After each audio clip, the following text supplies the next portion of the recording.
like it can't have like mods um or just big content waves where it's just like a bunch of ridiculous stuff. Maybe it does. I don't know what Nintendo's plans for it, if they want to just like keep a resurgence through DLC. But like obviously near release the volume was at its loudest, and now it's kind of petered out. And I do wonder, it's like, is there a point in the game where people feel like they've kind of seen everything to see, and so yeah. Yeah, probably. Maybe just like it isn't as funny anymore. I mean, that's the thing. Like yeah, like the humor you can do just like over now. Like the joke is over. Is it like, okay, would you say its staying power was mostly based off of the mimetic aspect rather than the core gameplay stuff? Or It's mostly a comedy game, to be honest. Like it's there to be funny more than like engaging or anything like that. All right.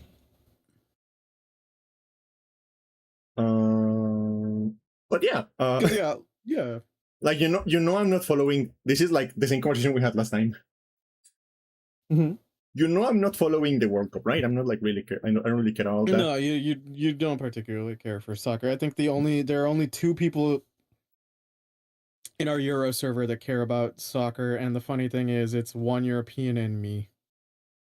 That could be the name of a sitcom. One European and me.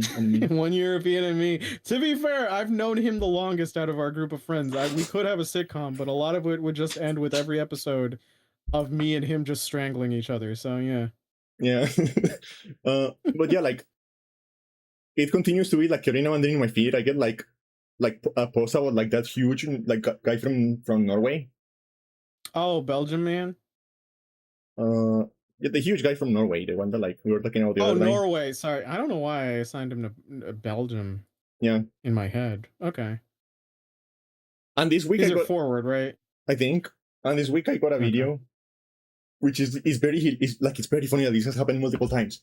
Because if it happened one time, it will be one thing, right? Yeah. But apparently in multiple occasions, in like different teams and different like competitions. Yeah. He has scored a goal by jumping into the air, drop kicking the ball into another player's face, wherefore it bounces into the goal. That's pretty rad. That has happened multiple times. To be fair, like people underestimate some of the stylistic stuff that people do in soccer, because like a lot of like how you do kicking when you're at the net, right? Like a lot of it can like change up the ankles and everything. Yeah. I think the most famous one was like I want to say not a bicycle kick. What's the overhead kick where you kind of flip a bit? Yeah, I know what I mean. You're just like, Jesus.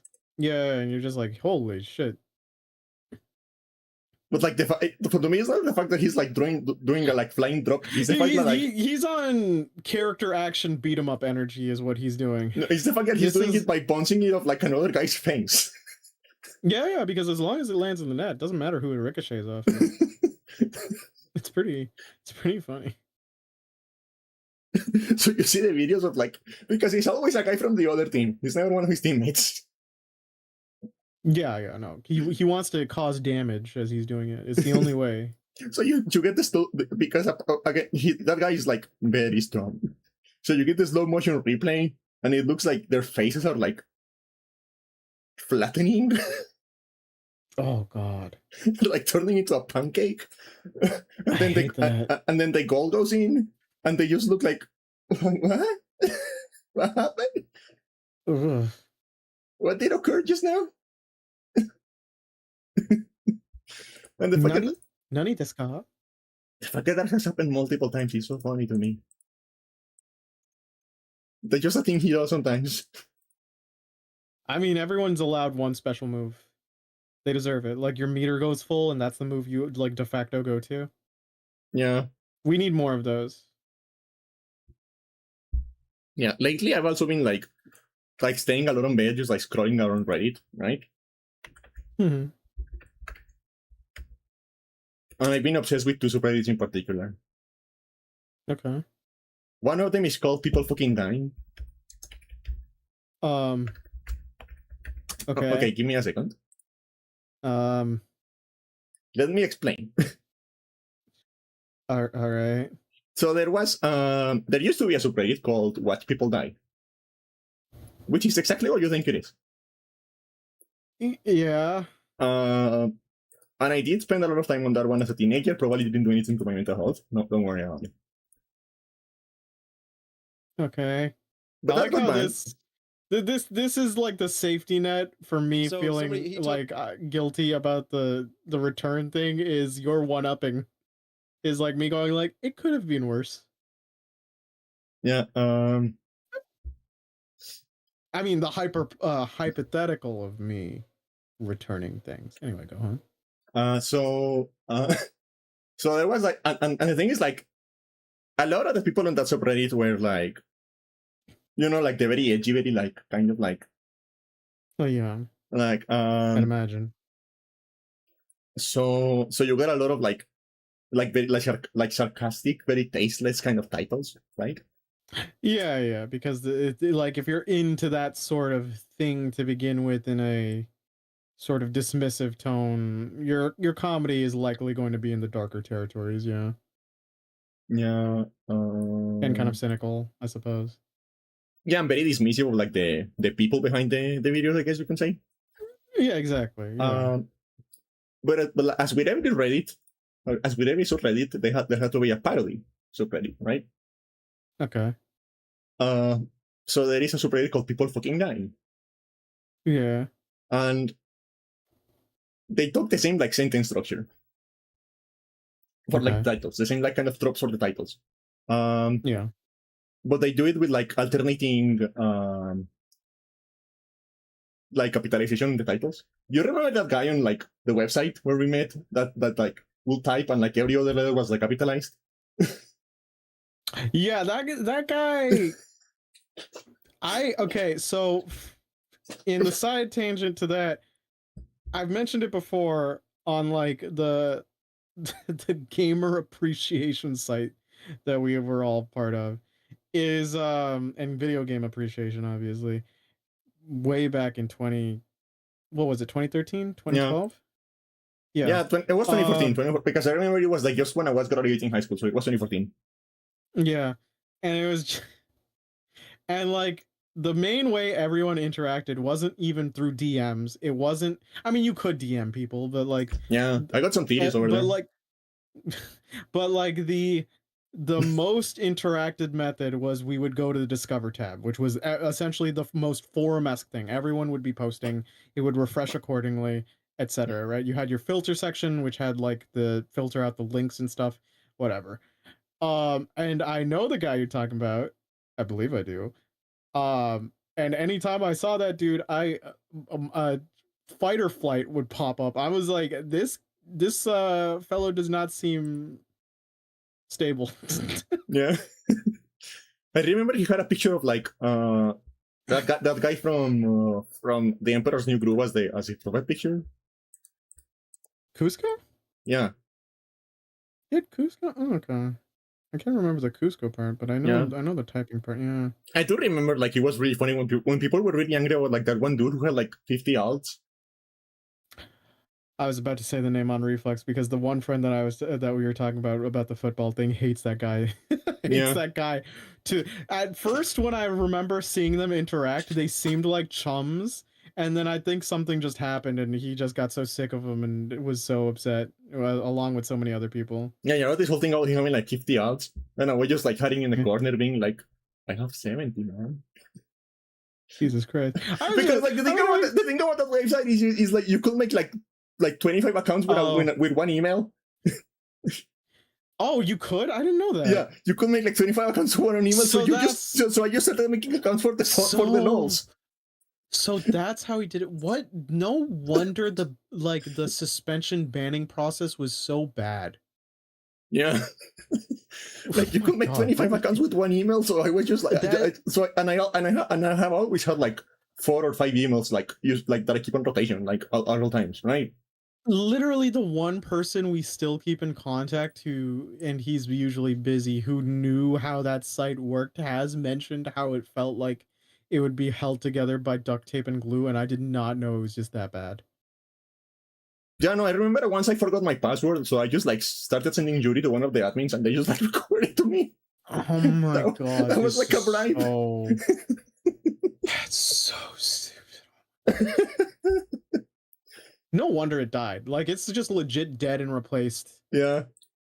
It's fucking stupid. No, yeah, but like so like the moment you realize you can just keep making accounts, you just start making accounts to see how much you can make, how far you can push it. I will say as a person who kind of like just lurked and would only comment once people actually started talking about video games again. The alt thing never really pissed me off that much because it was very evident who it was, so it just felt like a stupid bit. Yeah. And that was it. I was just like, all right, I can just not engage. I don't know. But yeah, Okay, so silly stuff. Yeah, we tangented again. yeah. Okay, so like everyone on this subreddit like types like that, right? Yeah. Like all of the titles have to be like that, and they like take the same like sentence structure of like the actual like gore subreddit, right? Mm-hmm.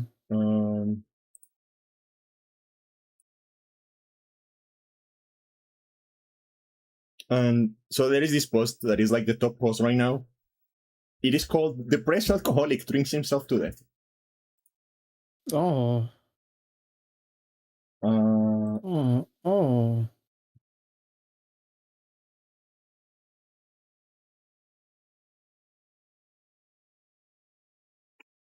But like that's not actually him being dead, right? Oh, his baby. So that's the point of this subreddit. They take those titles and they just like exaggerate what's happening on a video. Like that's the depressed alcoholic that drank himself to death. That dog. Oh, That dog's he's a like, dog. Oh, okay. This is the good that counteracts the evil in the world.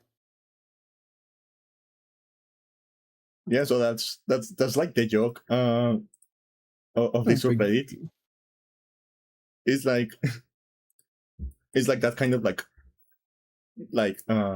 contradiction, right? Taking titles that sound like different, like from that other subreddit, which hasn't banned for like years, by the way.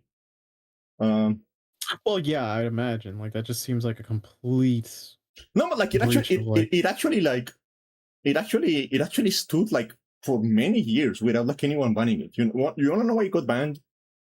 Why? Because it was one of, I think it was like the Christown Church or something. It was one of the shootings that like were live streamed. Oh, okay. And the moderators of the subreddit didn't like do anything to prevent like that from being reposted like on the same day. So like once they finally went down that rabbit hole of just like checking, and then they were like, "Oh shit, we've just left this unchecked. We might as well." No, yeah, it actually was like not because it was for about gore. It was because it was like way too recent. Okay. It was Okay. because they were letting that like be posted like on the same day when it was still news and stuff like that. Well, I mean, still that's like I don't imagine. I feel like the site would have inevitably had to do that anyway, regardless of if it was recent or not, because it's just a bad look. Yeah. Yeah. So this one is called "Cruel Landlord Kicks Off His Tenant." Oh. Oh. Oh, look at the face. I forget what kind of cats those are. They're so ugly and cute. Yeah. Cats are so weird, man. Like like every day is like a new stupid thing they do.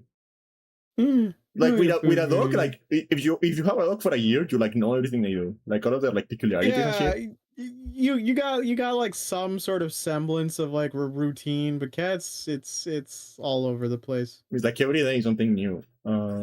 The term curiosity, sorry, the phrase "curiosity killed a cat" exists for a very good reason. They just be doing shit.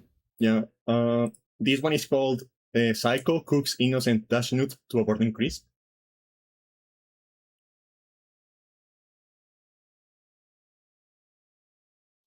Oh, that's so stupid. That's so stupid.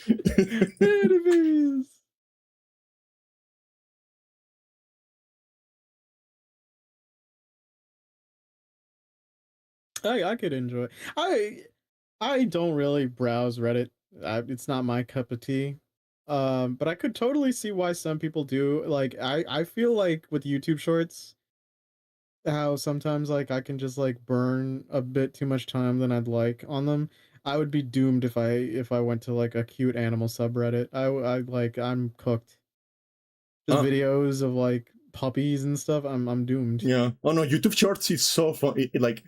Um, like it's so funny to me that like it seems like the algorithm cannot spell Hmm. because I sit there and I start watching videos of cats, Yeah. and then after like 6 or 7 shorts about cats, I get a short about a car.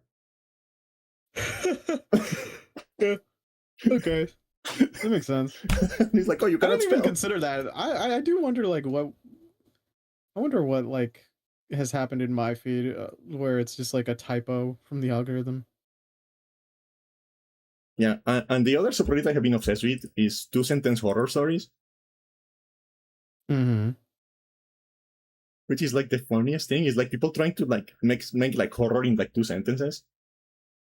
Well, Uh, the funny one is like the funny meme ones that get posted are just like they they can get you to start wheezing. Like it's the funniest yeah, shit like there is this because they do the exact opposite of what they're intending. one that is like I had a classmate who would only ever who every question he had would only ever answer 10. Then one of my other classmates went missing. Now he's a 11. Okay. And that typo was in the story, like the one where he's a 11. I think my favorites are the ones that just like jump to like they kind of start with the setup and the immediate ones like a punchline on the extremity is I wish I had like the examples. I need to save some of those. I think Dura sent some in chat, but like they are just so funny because they go 0 to 100 so fast and you just like can't handle it. Yeah,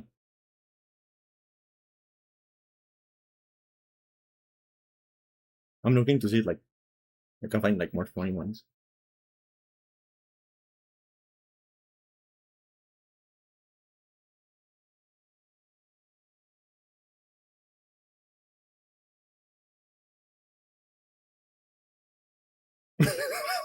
This one is really funny. You know All right, I don't know. that other subreddit is like, am I the asshole?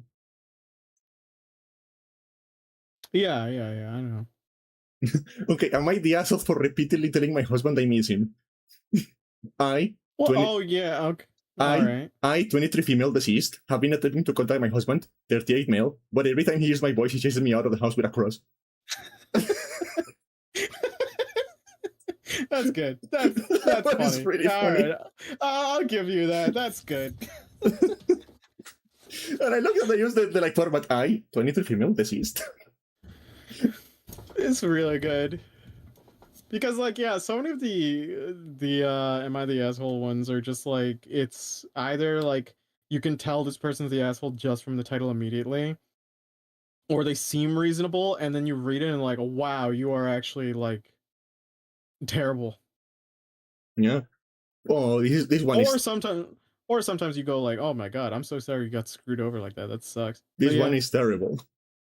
I can't actually read "Am I the asshole?" ones because I just get too mad by transitive property. Yeah. I told my wife, mother always comes first. They both could only squirm in the restraints. Ew, Ew. That was terrible. ew, bro.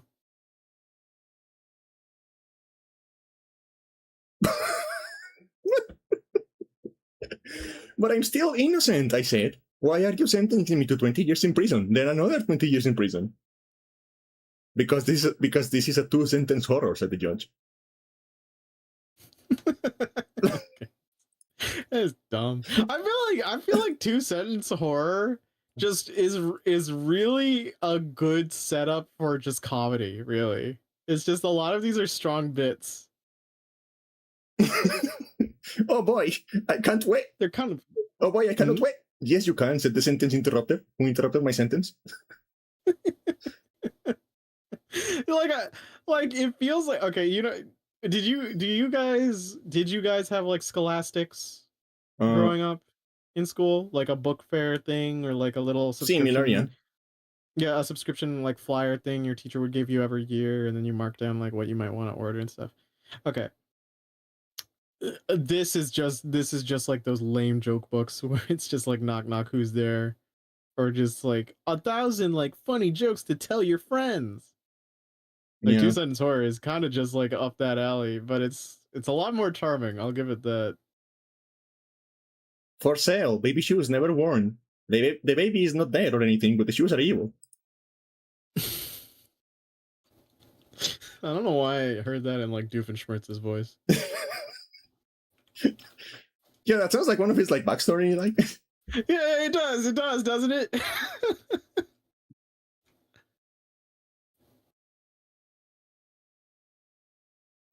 Honey, I put the chicken down to sleep and the baby in the oven. Okay, dear, I said to my chicken wife because I'm also a chicken and we have a chicken child and we are human babies. It's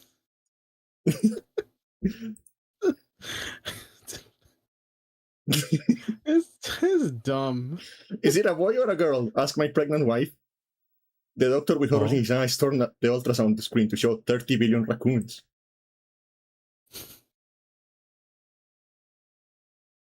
I love this again. So I've been just like spending a lot of time with these those surprises.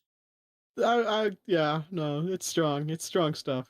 Also, YouTube is back on its like trying to convince me to like pick up like sword fighting again thing. Like every now and then, like once a year, I get just like a bunch of videos about that.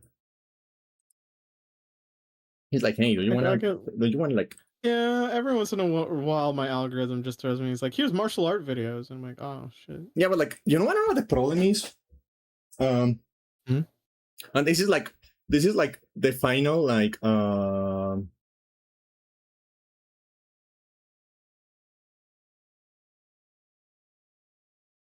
this is like the final like of my, you know what, like one of my usual complaints about sports is they have too many rules. They have too many like like conditions, and like I feel like that's the same thing with like the kind of like sword fighting we have nowadays, with like fencing and like Polish saber fencing and like all of the stuff.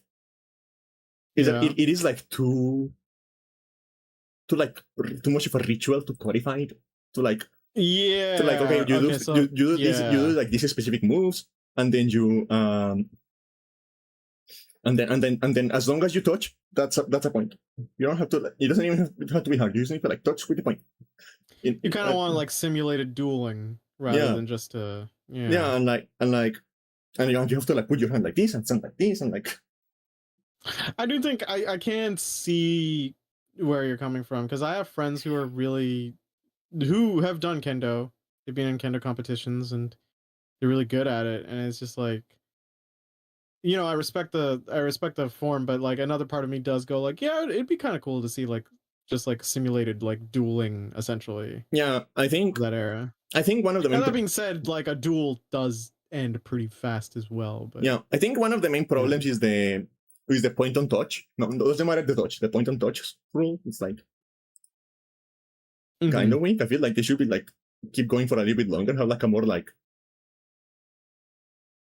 I guess, hardcore point of end, like maybe like to exhaustion or something like that. I don't know. Oh, like you get like three strikes per round. Yeah, or and you don't like pause between them. You don't pause between them. Like it is the first one to like hit the other guy. Like and also like stop like you cannot stop being so ritualized. Like stop hitting like you can like, the points only count if you're hitting like the head or this part of the chest, or like it's like you stop and like you know like and like you have to like stand like this and use your and hold your sword like this, and I know there are like best practices, right? There are like there are like better stances, better like ways of holding your sword, better like just efficacy. Yes.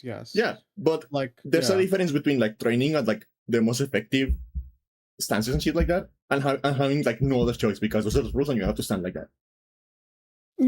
Like there's so like I don't know, like ones that are just more effective on that. So just like I feel like just give like two guys like sabers without an edge and like a lot of padding and let them go at it until one of them like surrenders.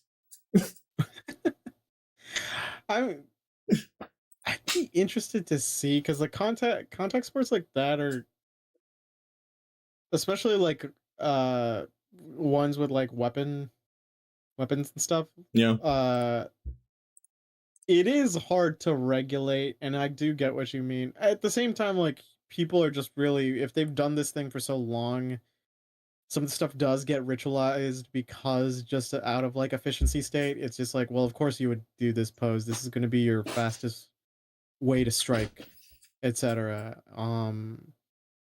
And of course you're going to hit these points. They're probably either the most vulnerable or the ones that are going to have the most engagement for someone to protect and stuff like that. So yeah. um, Um, and you can also like, for the sake of like keeping it interesting, you can like still have like rules, right? You have of course, yeah, like for you example, need them. you can place a restriction on like grappling, right?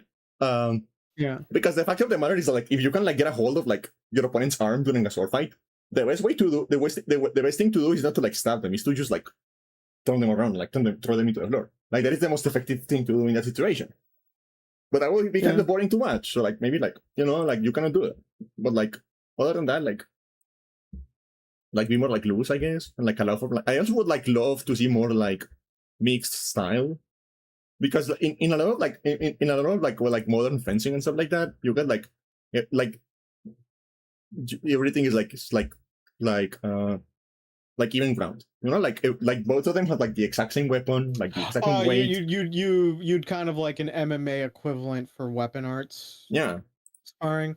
That'd be interesting. It just the only thing I could really think of is just like how hard it would be to balance a point-based system in accordance to that because obviously like there plus like how do we ban certain weapons and stuff where it's just like like anything with high range is going to have like just an extreme advantage in this sort of scenario like a you know, spear. Like the reason why the spear has stood this like test of time is it is a very effective weapon. yeah, just point, Yeah, just just point it pointy at the stick that motherfucker.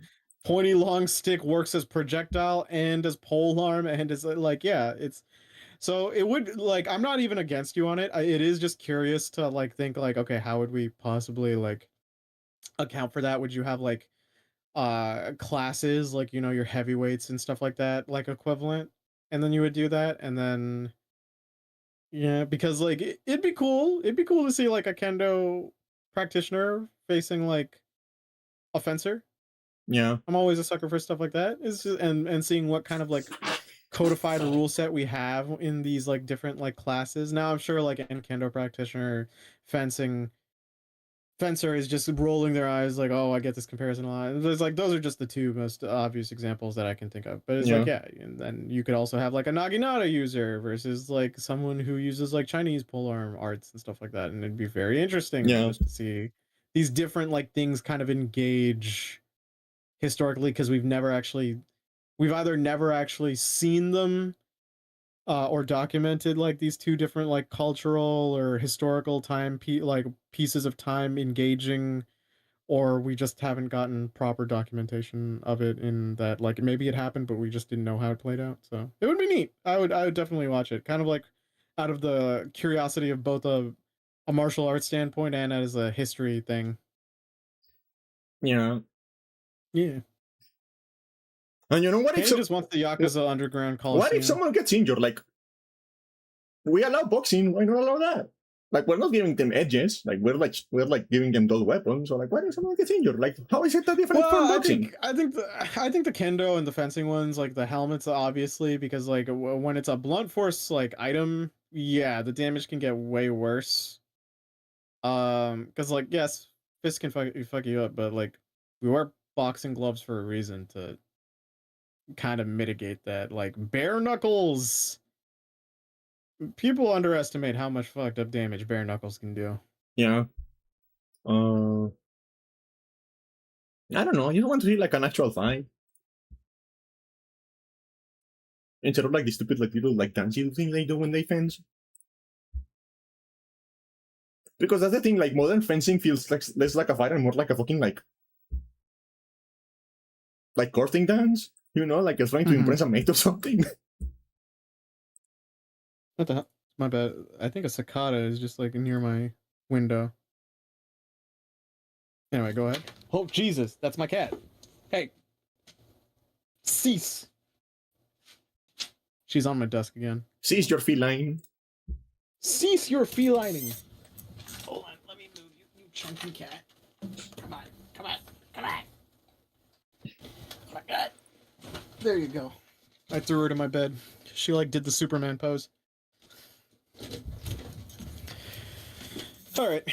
She's chilling. Anyway, yeah, go ahead. Yeah, like I feel like modern fencing just feels like more like a mating dance or something like that.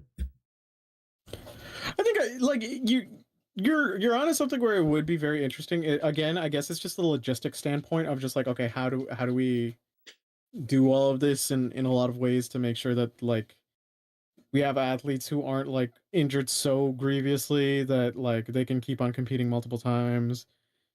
How do we like kind of like separate weapon classes to make sure like the fights are a little more fair and Yeah. entertaining to watch? Yeah, because if we're going to start pitching our injuries, the first thing we need to do is just like ban American football. Yeah, that's true. I mean, considering like the long studies that have shown it is terrible on the athletes. Yeah, like their brain like turns into mush. Yeah. Well, it heightens aggressive behavior because of it, and there's just so many studies there. But like, yeah, no, it would be just really interesting. I find like I would love to see like a swashbuckler type or something, just like doing a bunch of random shit against a guy with like the size that Raphael from Teenage Mutant Ninja Turtles has. Now, obviously, there's the size difference on that, but like, yeah, just random examples. It'd be cool. I'm always down for dream team or dream matchmaker stuff in fights. This might be the shonen in me. Yeah. Yeah. And maybe one other advantage this situation might have. What? It might help because as I do know a little bit about like I'm not an expert or anything like that. Hey, Silent. Hey, Silent. Happy America Day. You're American, right? Happy America Day, I guess. This cat. Jesus.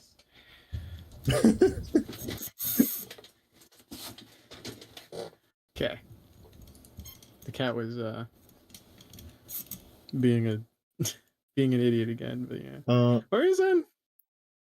Maybe because like I do know a little bit about swords, right? I do know like I'm not an expert, and I like have never like physically trained, so I will definitely lose in a fight. But although would I? Because like I do have a huge range advantage. Oh, your arms, yeah. You have longer arms. Yeah, but it does depend. Yeah. And like the thing is like yeah, we did have Canada Day. Canada Day is like July 1st. The thing is like not only am I very tall, I have like swimmer arms. You know how swimmers have like longer arms than normal people? Oh yeah, I also mentioned that you have long arms. Yes. So like because most people are like square, right? Most people are like their height. You've told me about like your wingspan. Yeah, for most people, their wingspan and their height is like the same. For me, my wingspan is like noticeably longer than my height. That's why I call my wife like affectionately my knuckle dragging gorilla. Go ahead. So, but like yeah, like I don't have like physical practice, so I will definitely lose in a fight. And I'm an expert. A lot of it is technique, but there's a lot of physicality. Just like range is just such a thing when it comes to this sort of stuff. Yes. Yeah. But I do have like a lot of technical knowledge, right? And I have like a pretty decent understanding of like I always did very good on chemistry on school, right? I always did pretty good at chemistry on school, and I do have like a very good understanding of how the metal working goes, like how like yeah. I also like how pretty like solid, like it's pretty easy for me to intuit physics, right? Like I can like I can kind of like I have like that. Sorry, the cat again? No, this time it's the cicada near my window. And he's just acting up against the AC. Bro, will you leave? Let it be. He's just a little guy. It's just could it just be a bug that wasn't known for being the loudest thing ever? Okay, I think he should. Never mind. I jinxed it. Whatever. Just keep talking. Like, fuck you, Uh, cicada. and yeah, and like I'm pretty good at like intuiting physics. Like I can kind of like guess stuff like really Mm-hmm. easy. Like I'm actually like pretty good at like guessing speeds, for example, and stuff like that. um, Oh, yeah, okay. So visualization yeah, and like approximation and stuff like that. Okay. and again, I have a lot of like, because this is the funny thing about me. I have like somehow I managed to avoid the one autism. I have like everything else. I have like the sword autism, No, The Rome autism, the Greek autism, the Chinese history autism, the Egyptian history autism, the car autism, yeah, the but plane autism. you But I don't give a you fuck don't have about train trains. autism. You don't have train autism. I have Do all you have the autisms Do you have dinosaur autism? a little bit. You don't have space autism Oh though. yeah, I do. Like suck. I don't talk a lot about Well, that, you but I don't like. have, No, but like I don't you like don't. sci-fi, but I like astronomy a lot. Oh, right. No, we've talked about planetary bodies and stuff. You do actually like it. Yeah, no, that's true. Uh, so Yeah. I have all the autisms except for the one that everyone has. I cannot even be normal even about being weird. I wish I cared about trains more. I think they're neat, but it's like there's never a situation where because like yeah, I call this obsession. Like because we have a friend who's into the whole train thing, but weirdly enough, when I show him like old timey trains, the ones I find the most endearing, he's just like, oh no, I care about the latest ones, Have you ever seen what the like like old trains look like when the boiler exploded? the what? When the Oh, boiler on because the one of the steam old engine. trains Yeah, no, exploded? I've never seen the explosion Have you ever thing. seen Is what? it No, no, just it's not the explosion. It's like the aftermath. well, no, I'm talking. Yeah, like what? Does the entire head of the train just like open up like a flower, like a bullet shell, or It what? looks like a horror creature. Like you could make a cool design of like a horror creature. It's just like a dead train because like the Steam boiler. No, no, no. engine I'm going to show it to post. you. Because Okay, fine. the boilers were like a bunch of like tiny pipes, Oh no, I've and they go I out. saw it. Yeah, that's Lovecraftian. That's like Eldritch. That's that's really cool. Yeah, it's That's uh, really cool. Forget the whole Thomas the Tank Engine like horror thing. You could have done something with this. yeah. Yeah, that's Um, rad as hell. and like yeah, but like so I have a little bit of like the sword autism and just in general the ancient weapon autism, right? Uh, Yeah, yeah. so I know a little bit about swords, and I'm going to say it irritates me so much the way the internet just sucks the dick of the katana. They are I not that think a good. lot of okay, I think a lot of people who know even a modicum of like swords do think the katana's overrated. I'm with you. My favorite isn't even the katana. My favorites are usually like spade swords or the kondo. You know the kondo, like the Damascus steel one, Yeah, the flat. I like that one. I also like no, I actually don't really like falchion's that much. But yeah, go ahead. The katana is overplayed, but yeah, that's because of Japanese media getting to elevate it to such a status like so consistently, right? yeah. Like the Like yeah. in actual real life combat, a katana is just about as good as a good longsword. I mean, we're probably just repeating things that so many people have said. The katana is impressive based off of the stuff that like Japan's metallurgy techniques were impressive given the very bad resources the island had. Yeah, Because it was maximizing the best out of a bad situation. Like katanas, yes, they're swift, they're very good for slash, but they break pretty easy under any sort of pressure. yeah, Like because they don't that's bend. just how it. Yeah, so that's like just the big problem with them. That's just how it is. And like They're also a little there bit are other heavier than swords. like they're also a little bit heavier than like Western swords of the same size, which makes like So the like center of yeah, gravity more annoying to manage. with Western, yeah, the curve tipped also is like kind of good for the holy Ido technique though, but like it's there's so many because the whole thing about them being very limited was the holy Ido thing was to finish the confrontations really fast, Yeah, right? That's kind of what whereas like English, not just English, but like Western European swords that we know of, they're actually more capable for whacking and stuff like that. They're not necessarily outright just slashing. is Yeah. like whacking or piercing, right? Because also there was No, but stuff like they like you can had get to very sharp. integrate for chainmail. They can, but just like a lot of it is on the weight too. Yeah. And to be fair, like slashing wasn't just going to cut it because like you had plenty of knights and stuff using chainmail and No, but stuff if you like wanted to that. kill a knight, you will go for like You could go for the eye slits and stuff, but no, slashing you wasn't could go for a big necessarily the. hammer. Like that's what you Oh that's what you yeah. do with knights. A big fucking hammer.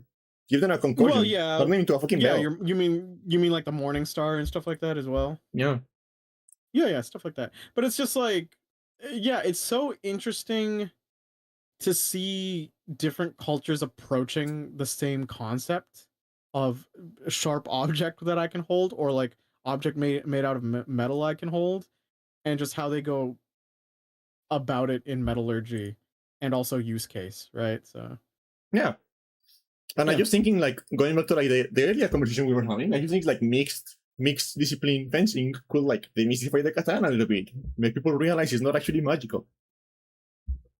Like yeah, no, My it thousand isn't. folded blade, it could no, it won't. No, I it will also not. I also think the problem has become that since the katana has been such an oversaturated design, it looks plain now. Yeah. Like because the katana's signature is the curved blade, right?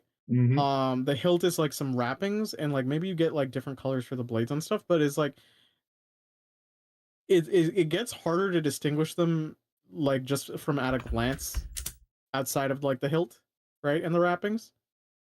And that's kind of a bummer. Yeah. But like other blades just like really will speak out to me. Like even then, there'll be like fictional blades and they're based off of something, but then you look at the historical thing it's based on and it's like, oh no, it's very further from what it actually is. Like my favorite Candy, guess what my favorite fictional sword of all time is?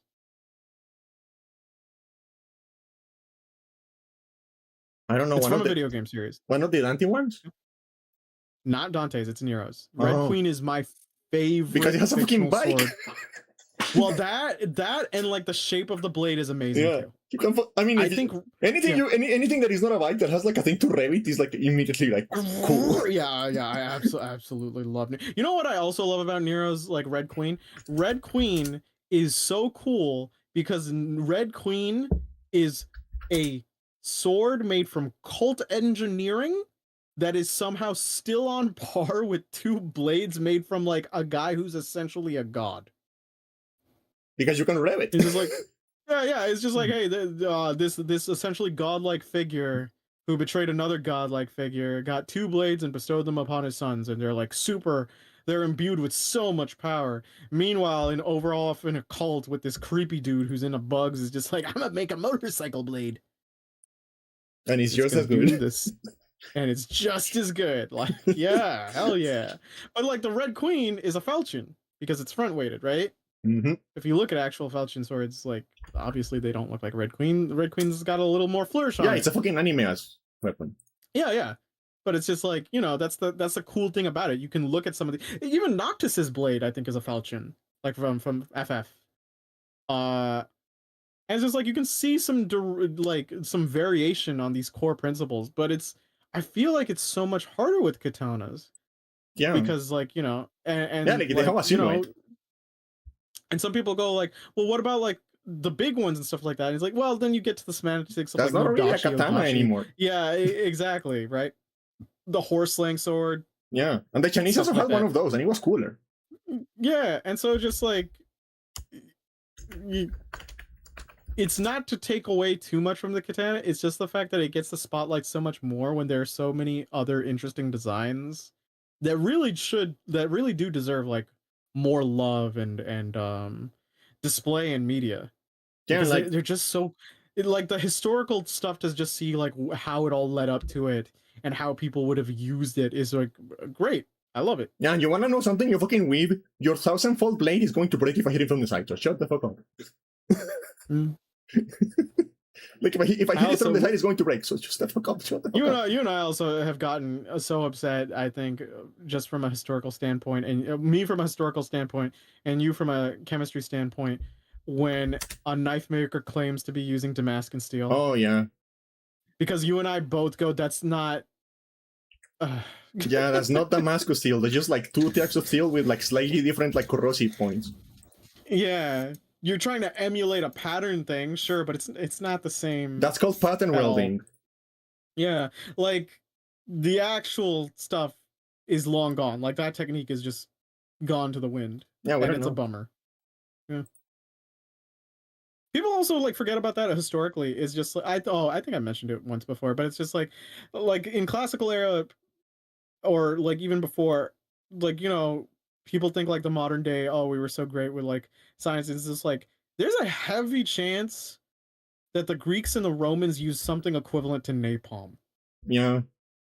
They had like liquid fire. It would shoot out like of a hose from their boats, and it would just like land on water, and it would still like catch a flame.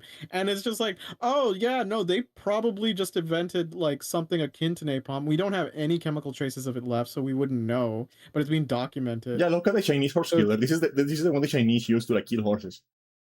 oh, that's rad. This thing is like 6 foot long. You know what the other thing is? Like, I'm so happy with Avatar, um, where like Sokka gets a Jian sword. Oh yeah, I love those. Like they're beautiful. The Jian is They're freaking very beautiful. beautiful. I do also kind of find it funny though, because like from what I remember in Avatar, at least to the because they're not trying to be one-to-one recreations, but like obviously like the Water Nation is more inspired from Inuit and Native American cultures. Yeah. And then like your airbenders are your Tibetan and your mountain monks, right? And then Earth Nation is China and Fire Nation is Japan, right? Mm-hmm. We can all kind of agree on that. Yeah. And it's just interesting that the Fire Nation like sword maker that Sokka trains under gives him like has him forge a Chinese blade. But to be fair, I would probably be way less impressed by the meteor sword if it was a katana. It being a Jan sword just makes it so much cooler in my Yeah. eyes. And also like I don't know, Yeah. there's a lot of subtext in Avatar. Like if you actually look at like the way the Fire Nation is like set up, that they're like a bunch of lurkers. Yeah, there. And that as they won the war, they just like started stealing culture from like everything and everyone else. Okay, wait. Okay, Candy.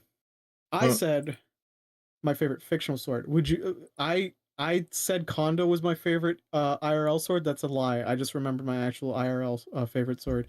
What do you think my favorite real sword is? It's Chinese, I believe. I don't know.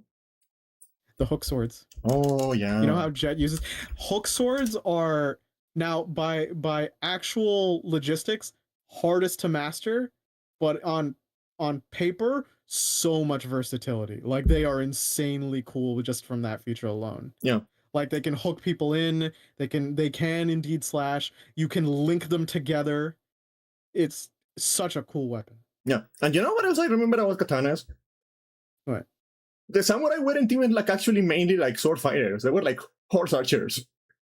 Yes, because archery was just like wood was much more readily available by comparison. And that's the reason. That's the reason the range Yumi. warfare. That's the reason the Japanese Yumi bows have like a longer side and a shorter side to like be able to like have a long bow and see like have enough space in the horse. Yeah. There's a lot of things that are interesting because of the samurai, because like the samurai were like essentially like part of like the noble and the higher classes, and that's kind of like what led to the creation of the shinobi, who were a bunch of farmers. That's why like a bunch of shinobi tools are repurposed like farm tools. And so like yeah. Oh, I'm trying to remember. There is this Japanese weapon.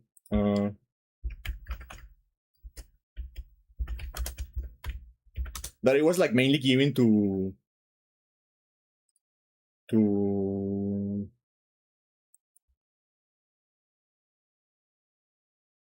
guards. It was like mostly a security guard weapon. Mm-hmm. And I'm trying to remember the name.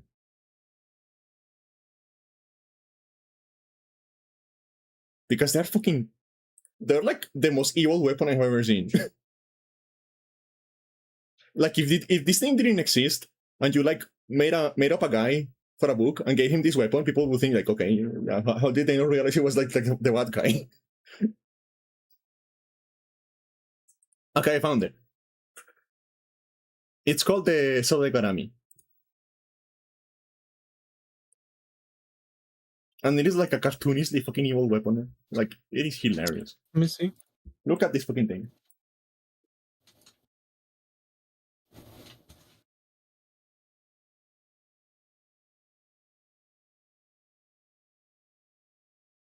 So you had like the hooks on the front, the hooks Oh, on the that's back. real. Yeah. Oh, it's like the Oni Club.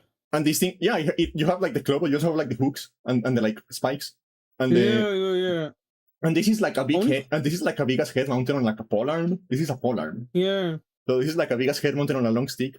And yeah, I was gonna say like the like because I don't want it to sound like we don't appreciate like Japanese like weaponry stuff, because like a bunch of different cultures make cool ones.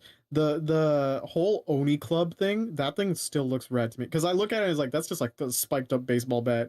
That's rad as hell. yeah. Yeah. So these things were given to like security guards. And the reason they were given to security guards is like the point is like, look at this motherfucker. Don't start shit. Look at what he has. Don't even start. Yeah, exactly. It's just extreme intimidation. Yeah. Well, they could also like fuck you up, because like they could hook you and like throw you around and like. Well, yeah, no, like it's I forget which. I think like certain bayonets, the way their triangular pointed knife was, it's just like you can't stitch that up. Oh, that you know what you reminded me of? Which makes that damage like terrible. Like, yeah. You know what you reminded me of? What? There is this like early like firearm, right? It was like from the 1700s. It was called the puckle gun. Okay. And it was just like a mounted revolver. It was very primitive for the time, right? I mean, it was very impressive for the time, but it's very primitive by today's standards, obviously, right? Oh yeah, that's cool. But you want to know what's notorious about this gun? What? It was designed to be able to take bullets of two shapes. Oh, that's rad. It could fire regular cylindrical, no, like spherical bullets, because back then the bullets were like balls. Yeah, I remember this, like, because like even during the Civil War era, they were using the ball ones, and then they had to upgrade because they would just ricochet off so much easier. So that's when we got our spiral tech bullets that pierce. So you could take like regular like spherical bullets, but you could also take square shaped bullets. Square, I didn't know. What was the point of aerodynamics? Don't sound good. What was the point of that? The point of that is that the square bullets make like clear injuries that are harder to treat. That makes sense. The problem that just kind of lands in my head is the surface area that's facing against the wind. But like that is not the best part. What? The best part is the guy who invented and patented this gun was going around being like, yeah, so you can take like the spherical bullets for civilized war with the whites, and you can take the square bullets for those ugly, nasty fucking Turks. Oh. That was the marketing of this weapon. There's always got to be that current of racism that's thrown in there too. That's so funny. Oh boy. Because they're not baptized, so send them to hell.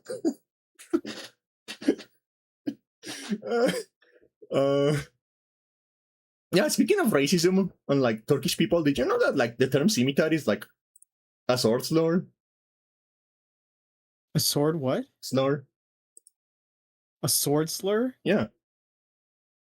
I've never heard a sword slur before. Scimitar is an European word. Nobody from like actually over there used that. Really? Yeah. What's the term that's native to it? That's the thing. A scimitar is not a natural class of weapon. It's just like anything that looks like a saber that is made by brown people. I guess that makes sense, because they're just like the same. They're just same on principle. That's what scimitar means. Scimitar means saber made by brown people. That's so.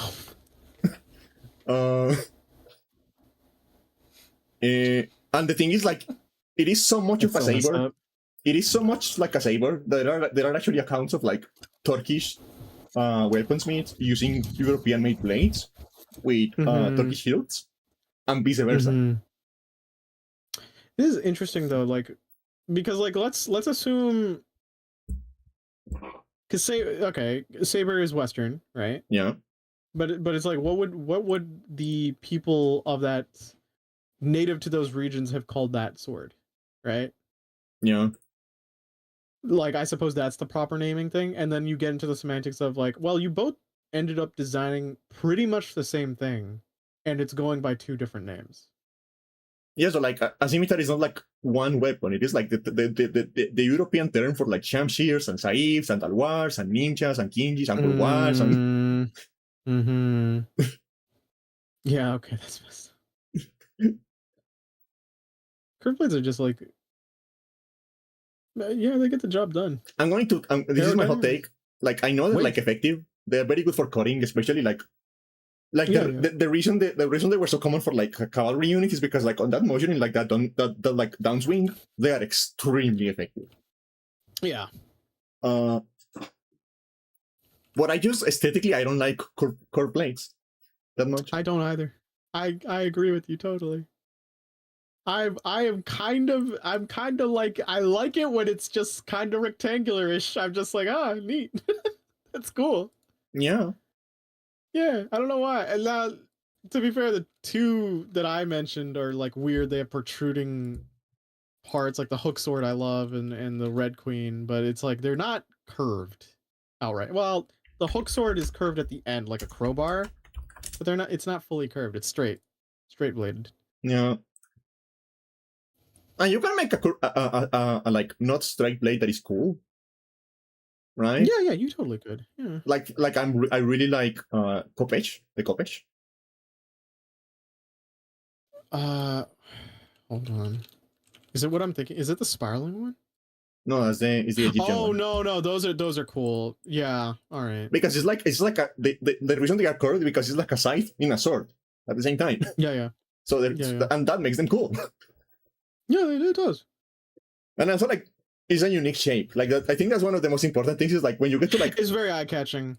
And when you get to like the core, the sabers and the scimitars, it's like they all kind of look the same. So like it's like. No, I get what you mean. It's just like it's just a matter of just like, oh, this thing stands out. Like, sure, it might have gotten like power crept, or it just wasn't necessarily as viable as the other things, but it's like there's something about its aesthetic that's just very appealing. Yeah. Style over actual, not substance, but just like efficacy. Yeah. This looks rad as shit though. It's Egyptian. Yeah. Interesting. It was ancient Egypt, yeah. Very cool stuff. And I wonder if the reason that shape like fell out of favor is actually because of the way they were made. Because they were like Bronze Age weapons, so you don't forge bronze, you cast it. Yeah. So you have molds, so you can make a mold with the shape, right? Mm-hmm. So I wonder if when we moved to iron, it was just too hard to like forge that shape out. By comparison, yeah, you're there could be it. I mean, they would have had the molds again, but like, yeah, well, you cannot cast iron. It ends with like very brittle. Yeah. You have to hammer it out. You have to make if you're making an iron weapon, you have to like do it with a hammer. Yeah, and iron's just like so much better for that sort of thing too. So yeah. So I wonder if it was just like, oh yeah, we cannot. This is like very hard to do with a hammer. So let's just like make a like simple one. That is what happens to a lot of weapons, because like people go like, oh, people will look at stuff like the katana and go like, oh, it stood the test of time. It's like, well, they didn't always use katana, right? It's like a lot of weapons, like they did evolve. That's just how they worked for warfare. They're warfare tools. Even if the thing looks cool and there's tradition behind it, if it's not winning you battles, then you're gonna stop using it. Yeah. So then those things become the predecessors to a new design and stuff like that. So, yeah, and it's like the thing, like for example, like the way that it is like always an range, for example, like going back to like bronze weapons, right? During the Bronze Age, the Greek people had this thing called a limothorax, right? Which was it was like an armor made of like layers of linen, right? And I think it's like it worked because bronze is like kind of soft and it doesn't hold an edge that well. But when we got iron weapons, they used to like cut through the fucking thing. So I had to like make up something else. Because linen can, enough layers of linen can stop a bronze sword, but they cannot stop an iron sword. So I had to like come up with something else. And they come up with better armor, and the armor starts stopping the iron, so we come up with steel. It's going to lead like that beep. Yeah, I don't know. I just like old-timey weapons are cool. I think I just like respect like old cultures that like just like a bunch of like their weapon forgery and just like how a lot of it was just experimental too. Yeah. And it's just like, yeah, what if we just try this? What would be the, because like, you know, like maybe their understanding of physics and stuff wouldn't be so nuanced, or like weight distribution or like stuff like that. But they're like, okay, well, we've tried a different shape. Like, let's try it out. And he's like, you want me to test this on the field with my life on the line? All right, I guess. Yeah. You know another And then they came back and it's like, yeah, it didn't work out. You know another shape of weapon I don't like? I don't find particularly like. I don't like what happened in Europe after the Renaissance. When we started getting like rapiers or like wooden swords, those like thin, long blades, I don't like them. Like the heels are cool, like the wires and the loops and like the like handguards that they have, they're cool. But like the actual blade is like, I don't like how like they look flimsy. They look like little needles. And I know they can actually like cut very well, but like they just look like. Yeah, there's not much intimidating to them in comparison to like the swords that came before them. Yeah. Could be the video game premise and like all that stuff too, though. Yeah, I just like when it comes to swords, I like the shorter, thicker ones. Oh, you like short blades? Yeah. Like dagger-esque, or do you mean like no the dagger, midway point? but like 100. Like more like arming sword and stuff like that, but like. Because when you're a kid, I think, or like, you know, maybe you have a simple idea. You're like, oh, the Buster Sword's great, but then you think about it a little more, and you're like, oh, that's unwieldy. Yeah, and actual like giant swords weren't even that heavy. Yeah, no, they wouldn't be, or like they would be, and then the whole point of them was multiple people had to be using them. Yeah, like a Zweihander was like 4 kilos. It wasn't that much. Meanwhile, like the Zanbato or the horse slaying swords were like, yeah, you would need like maybe 2 or 3 guys to just wield it to cut down the horse. Yeah, and like executioner swords were very heavy. But the reason executioner swords was very heavy is because they were in a combat situation, right? So you had the time to like the other guy was tied up. So you had the time to like aim it and lift it up very, because the point is that the force makes sure like the head is coming off no matter what. Yeah, the gravity is just gonna push this thing and really make sure that the job is done. They didn't even have a tip. Like I actually like really like the way executioner swords look, because they don't have a tip. Oh yeah, the you know the square blades where like there's no tip and it's just like a rectangular top do look cool. Like when they're like kind of like butcher knifey. Yeah. Yeah, that stuff is kind of cool. I get it. And they were big and they were heavy. And another thing, like people like, I don't know, like there is this like idea, a lot of like people, especially like people who only like have a casual understanding of history, is that they seem to have like this like unconscious bias, thinking that like because survival was so hard back then, they didn't have time for art or for like hobbies or shit like that. I don't necessarily, yeah, no, like I'll joke about it from time to time, but it's like that's not how it was. I mean, Renaissance art, classical art, they're still there just to point at. Yeah, but a lot of people seem to have like this unconscious bias. So like they see a sword and they assume, okay, this was for combat, right? Oh, but you're talking about like ritual swords and artisanal blades. But like when it comes to like the really, really like fucking like big swords, like the one that are like 7-8 feet tall, right? Swords are very hard to make. So those swords were like mostly just like the guy who made them showing off. It's like, look how big I can make them without they breaking. They never expected anyone to actually like use it to like fight. And we're just like display pieces. They would always mean to like use like hang on a wall. because the blacksmith the blacksmiths back then weren't just like machines making weapons. They had egos. They had like reputations. So every now and then they will make something just like, hey, check out what I can make. Isn't it fancy? Yeah, old cultures really did have like a, as you said, ego to them. It's why like some of the countries that I find from a classical standpoint or just like a historical standpoint, the ones that are so willing to assimilate outside of their culture, right? Because it's just more effective. So fascinating. Like Rome and the Mongolian empires are both like very good examples, right? Yeah. Like Rome, if they lost to you in fights, and they're like, oh, they use these tactics. Interesting. As long as it didn't like clash with dignitas, sure. But then there you could use like certain, like you could get like sliced up by a weapon they found, and then if they killed that soldier and they found the sword, and it's like, this was really effective. Let's replicate it. Let's not only replicate it, let's improve upon it. Like that's a very interesting thing. Hello, Amber. Hey Amber, how you doing? Hello, hello. This a friend of yours? Yeah. Okay, nice to meet you. We're talking about swords because of Candy's autism. Yeah. Like that's like yeah. Do you know the Roman dodecahedrons have like nobody knows what they're made for?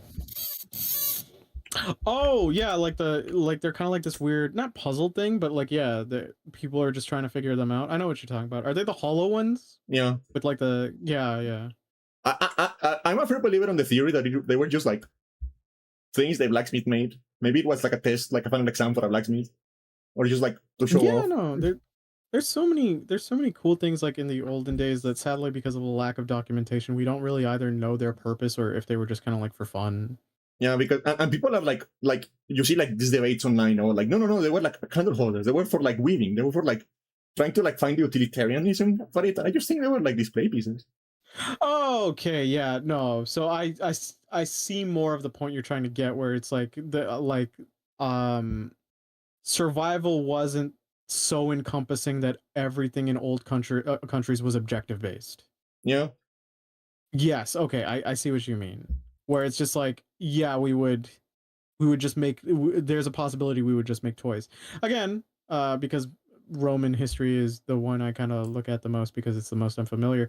In Roman culture, gladiator stuff, right? But like people go like, oh yeah, you would go to the gladiator, but that's just watching a fight. It's like they made action figures of them. Yeah. And chariot racers.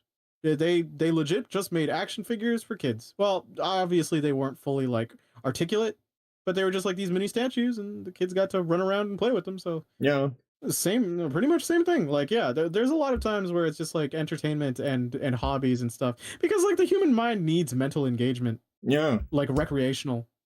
So going full survival mode is like a very good way to just start losing your mind. And like, you know, there are obvious examples like the art that's commissioned by nobles in the higher class, and then there's like ones that we don't really talk about where it's just like, oh yeah, no, there was literally merchant boot stalls for sports back in the olden days, and people were really invested in it. Have you ever seen this little like Mayan figurine that looks like an action figure and even has like a removable helmet? That's rad. Yeah, look, you can take the helmet off. You can take the helmet off of the little guy.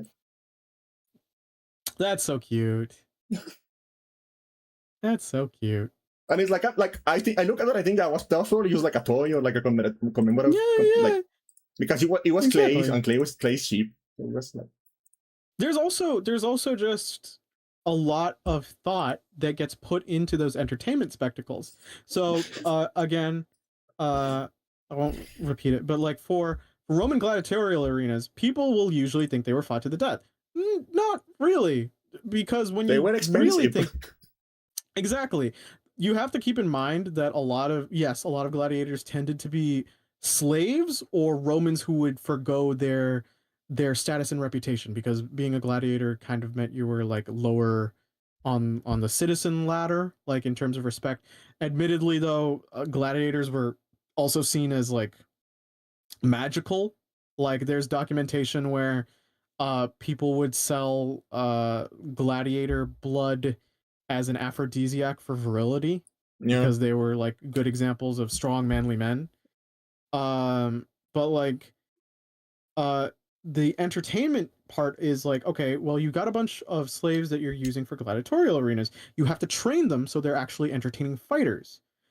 Do you actually want them to fight to the death and then you're running low on trained fighters and you have to waste your time training new fighters? No, you don't do that. There were plenty of like there were like a bunch of actual rules and guidelines thrown in place to limit that kind of fatality rate. Usually the most lethal things that I can think of within Coliseum fights. I'm not as familiar with Naumachias, where they would flood the Coliseum and do ship battles. I think they were actually very rare. Um, Yeah, I mean, I and I don't think imagine it's even particularly easy to flood a fucking stadium. exactly. And the other is the whole like, oh, you got these people fighting beasts, like fighting them. Your fatality rate was probably going to be high, but there were cases where I would imagine if it was like a trained fighting professional, the deck would be stacked against their favor quite highly. Like there are ones where they're just arching from a high pedestal, killing these poor animals. But that's just kind of how the old days are. And but the ones that were the most fatal were going to be the damning the criminals to being eaten alive by an animal. Yeah. In which case, yes, that's going to be the one. But gladiatorial battles, not really. Gladiatorial battles actually were very interesting. They're kind of like the prototype of fighting game balancing. Yeah. Because you had different types of like that was I was going to mention like gladiators have like video game mass classes with like types of armor and like loadouts like. Yeah, and they were kind of distributed in different like classes because like some were better matchups for the others. Like you had like Thraxians and you had Retiaris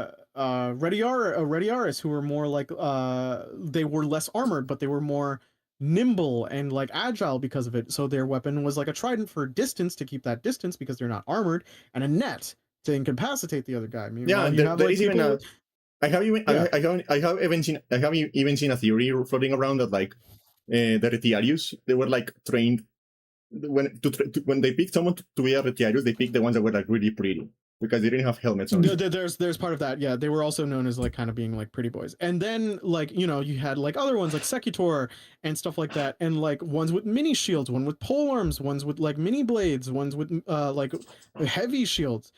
And they would have like very specific, they would have like match types where it'd be like it's more often these classes facing off against each other because those are the ones that are going to provide the most entertaining fight, because like those classes kind of can elongate the fight better. They're more on an even playing ground.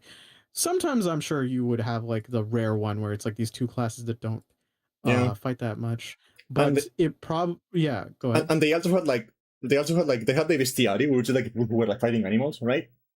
Which a lot of the time it was actually like an execution. Yeah, exactly. But like the ones where they also had Venators. Usually stacked. They also had Venators, and Venators were like tamers and trainers. So they went in there and then like they did tricks with the animals instead of like killing them or fighting with them. and even with these classes, like their equipment would evolve, their tactics would have like evolve, and then some gladiator classes just fell out of favor because they either weren't entertaining to the crowd, or just realistically the results that you were getting out of this just weren't good.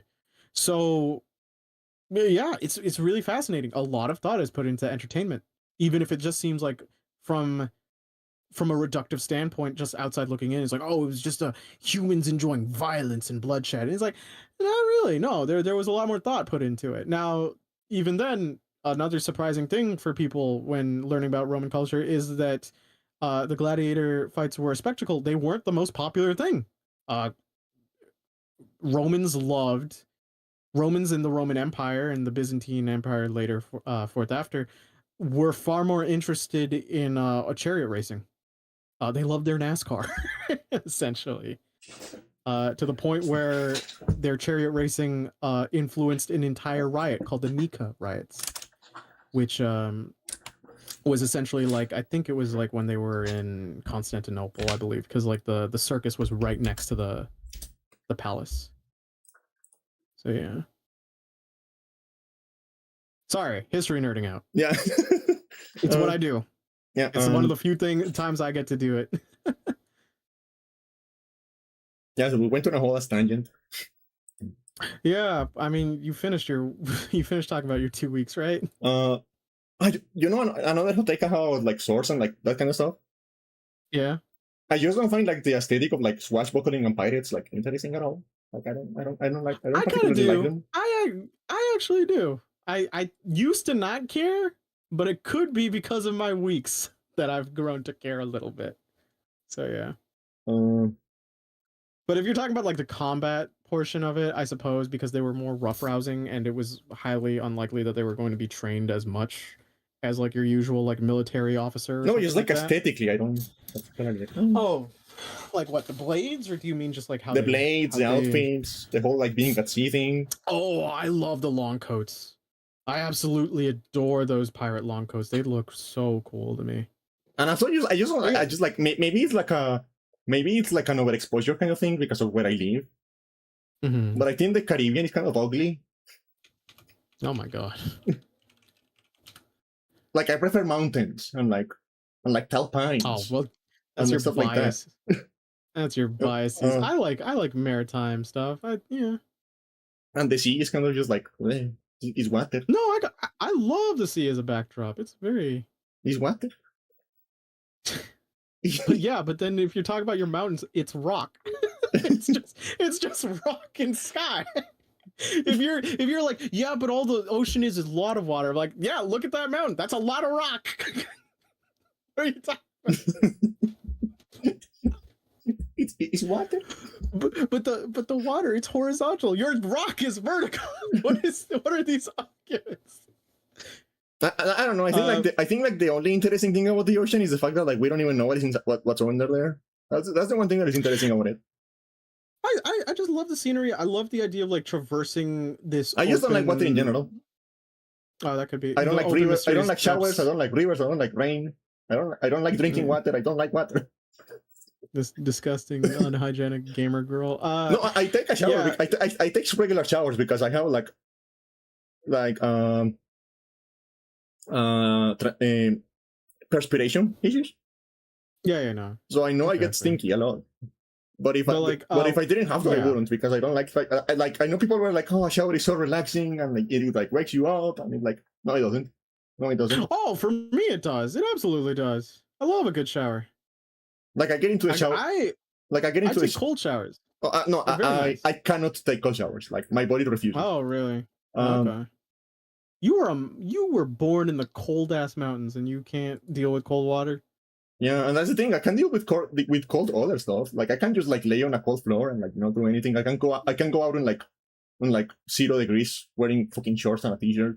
Doesn't I bother guess me. it's just because like, yeah, water carries like temperature and the heat or lack thereof quite well by comparison. But like I get into the shower and I'm like, I have a list and I execute it as fast as I can because I don't like being in there. Okay, how long are your showers on average? 6 to 10. That's a pretty short shower. I mean, as long as you're getting clean. My showers are like anywhere from 15 to 30. Yeah, yeah, because like the thing is like I don't stop to think in there. I don't like Yeah, I don't soak in the water. I don't I am relax. 100% the guy in the shower who's leaning his head on to the tiles, and I like the shower water is just cascading on me, and I'm just like, another fucking day, man. Like I am so done in there. It's like, yeah.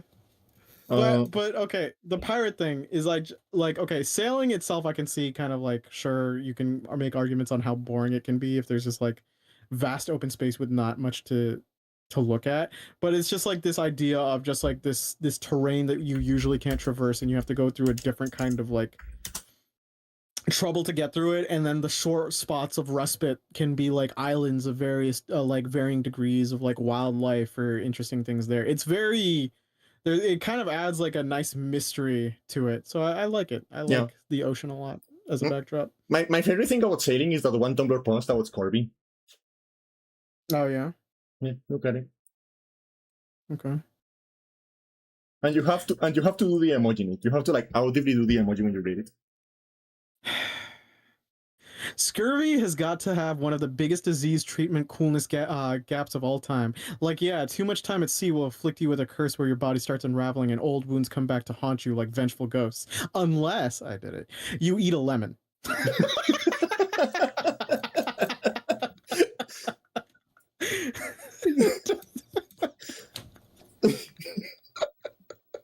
Okay, that got me. Just eat a lemon, bro. Yeah, that did the work. That did. Unless you eat a lemon. Yeah. Okay. Were those your weeks? Anything else to add? I'm looking if there's anything interesting about the games we played. Okay. But the only two there were like 3 interesting games I guess I can say stuff about. Sure. The first one was called Advanced Guardian Heroes, which was like an interesting beat 'em up. The problem with that game is that I didn't understand anything about it because it felt like, I don't know how a game from 2004 feels like it was translated with AI. Oh God. Like the dialogue doesn't, the writing, the text is just like, I was like reading and I was like, what? Like, do I have dyslexia? What's going on? This kind of looks like akin to the fucking Power Stone art. Oh wait, no. Now it looks more simple in this box art. Yeah, jeez. Let me actually see the. What the? Okay.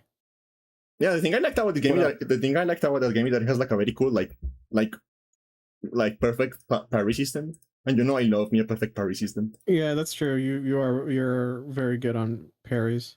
And there was this other game we played called Elf the Movie, which I had never heard of that movie before. You mean Elf the movie, the game? Yeah, I had never heard of Elf the movie before. Because I was gonna say, it's like, don't tell me you got like, you somehow got ROMs of the GBA movie cartridges. The most worthless thing to add in your ROM list is like, yeah, so we just decided to sit down and watch a 144p movie for 2 hours on stream. What is that Elf movie the about? movie, the game? I don't know. All I know about Alf was he was like this sassy alien who eats cats. No, Alf, not Alf, Elf. Elf the movie? Yeah, it's like Will Ferrell is like a tall elf. That's all I know about it. Yeah, you mean Will Ferrell got a GBA? And I don't know what that movie is about. I had never heard of the movie before, so I'm just like, what? It's like, why are we going to New York? There's so many Will Ferrell movies like that like I feel like I should remember more of. Why is he so tall? Why are we going to New York? You know what's like my favorite Will Ferrell movie though? Which one? It's The Other Guys. Oh, yeah, that one with like the cops jump up from a building and they fucking like. Exactly. It's because the Rock and Samuel L. Jackson are like the funniest. Because it's just like, ready, partner, ready. There goes my hero. And now they're dead. And like Will Ferrell and Mark Wahlberg, hard cuts to them at the funeral. It's like, who could have seen this coming? He's like, there was nothing for them to land on. It's just like one of them is just like mourning, and the other guy is just like, I don't understand why they did that. Other Guys is a great movie for those who are willing to watch it. It's pretty good comedy. Will Ferrell is like on my good list because he, in like a couple of years ago, he released a movie, a documentary with like one of his friends who is like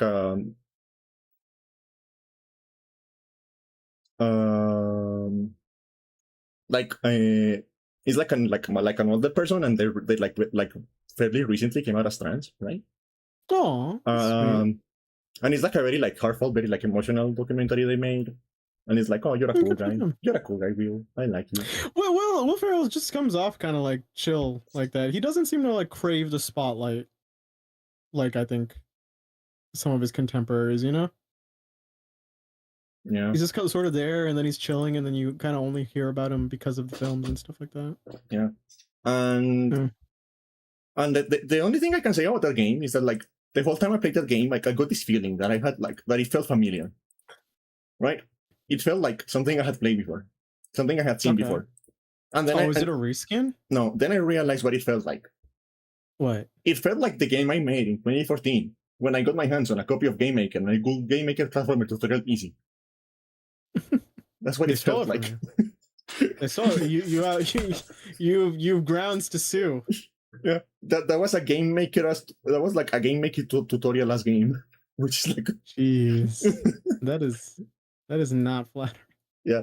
And What was the third game? Yeah, the third game was a game that called the Bible game. I feel like I've heard this game. Was this also on NES? No, Okay. the Bible game. It's a game that I can only describe as Diablo with zero budget or talent or reason for existing. It plays like Diablo? A little bit.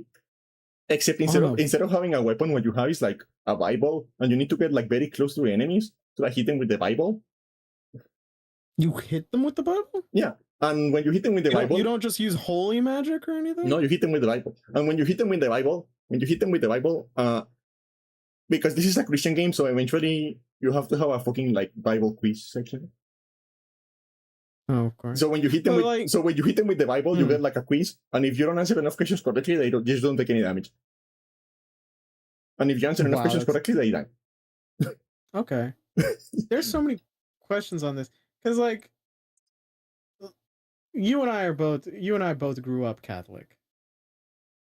No, like we aren't now, but we both grew up that, right? Yeah. Candy? Yes. Yeah. Does it not seem weird to you that like a Christian game would be like, here, use this holy scripture as the weapon where it's getting hit repeatedly? Rather than just casting upon the favor of God? Like, I feel like that one is just an easier thing to make. Holy water, maybe? I don't know. Yeah, you could use like holy water. You could use like some sort of divine like enchantment from God. You could send a guardian angel there. Where, like, I feel like there are so many other things you could do, but I guess you would lose the name of the Bible game. It's just there's so many questions. The Bible game. So yeah, that was my week. Yeah, okay. So my 2 weeks. I have been making and I've been buying clothes, selling old ones to change up my fit, my style, feel a bit better about myself. I've made a glowing glow punk outfit that I will eventually. I've got all the pieces for. So that'll be fun. My friend is also making one, and he's gonna look good in it too. What was I gonna say? I forget. Keyboard board. Oh yeah. I gave up on Control because I just don't find it fun to play. So I told my friend, and she's gonna play it, and I'll just watch on the side. Shaking my head. Yeah, I just don't care about it. I've played it, and it's just like, this sure is a third-person shooter with some side abilities. It sure is. It sure is. I like the story. I like Jesse Faden. I like everything about the atmosphere. It's just the gameplay is just not firing off any neurons for the life of me. It's not at all. Played Pirate Yakuza, platinumed Pirate Yakuza. I am still so angry that the game is not called Majima Gaiden. What Gaiden? That game should have been called Majima Gaiden. Right? So I'm angry about that game's name. No, that game's name is just so awful. Yeah, because it's like it's like a Dragon Gaiden Yakuza Pirates in Hawaii. It's too long. Those have too many verbs. Too many. Because even like a Dragon Gaiden, the man who erased his name, also too long. But it's not as bad because like the problem with the old like this one is you've got 3 different like nouns. You've got dragon, pirate, and like Yakuza. And Hawaii. Oh right, I'm talking about like active like positions, but like yeah, you're totally right. There's a location in there too. Like it's just so. Anytime I search for it, I search Pirate Gaiden, and I'll get what I get. Usually, it's good. It's better on the New Game Plus run. What if I just called it like a pirate? Like a pirate would have been better. The story's pretty good. The game's kind of like mid if you play it the first time, which is a problem because that's what most people are going to do. But when you play New Game Plus, it's actually pretty fun. pretty standard. There's some cool for you. There's some cool female characters. Obviously you can't fight them. I know there's a Because VTuber in of that Paradise. game. Yeah, there is, but there's also there's a pirate queen lady, and she's like clad in black, and she kind of looks like Victorian era, and she's a bit sadistic. Oh. And then there's her bodyguard, who just looks like femme fatale Jack Sparrow. Oh. And she kind of helps you out. She's cool. And those two are notable. And then you get like some pirate crews. You get to like go around you get to do a bunch of sub stories, add those people to your pirate crew. You get your story relevant ones. You've got a pirate coliseum where you can do Dalmakias, which is like the ship battles, right? The sub stories are fine. The mini games are fine. There's not much new here. Yeah. Other than the ship stuff. And the ship stuff isn't necessarily as fleshed out as like something like even Assassin's Creed 3, which came way earlier. It's very much that, but light. Like there's no repercussions to banging against like rocks. And the weapons you get are just simply so overpowered after you play a while. It gets better with the hardest difficulties that you play. But it's fine. It's like a solid 8 out of 10. Yeah. It's not it's like Majima plays like the best he ever has. He like this Majima versus Zero Majima versus like two Kiwami Majima. This Majima is the most fun to play. Combat wise, he's just a Devil May Cry character, kind of like watered down a bit. Yeah. But he's very mobile. He's got a lot of fun stuff. So canonically in Like a Dragon 7 and in Like a Dragon 8, you know the RPG elements, right? Yeah. One is in 7, the implication that Ichiban's a fucking dork with schizophrenia. So he just imagines this. And then in 8, apparently schizophrenia is contagious and it translates to Kiryu too. Yeah. So okay.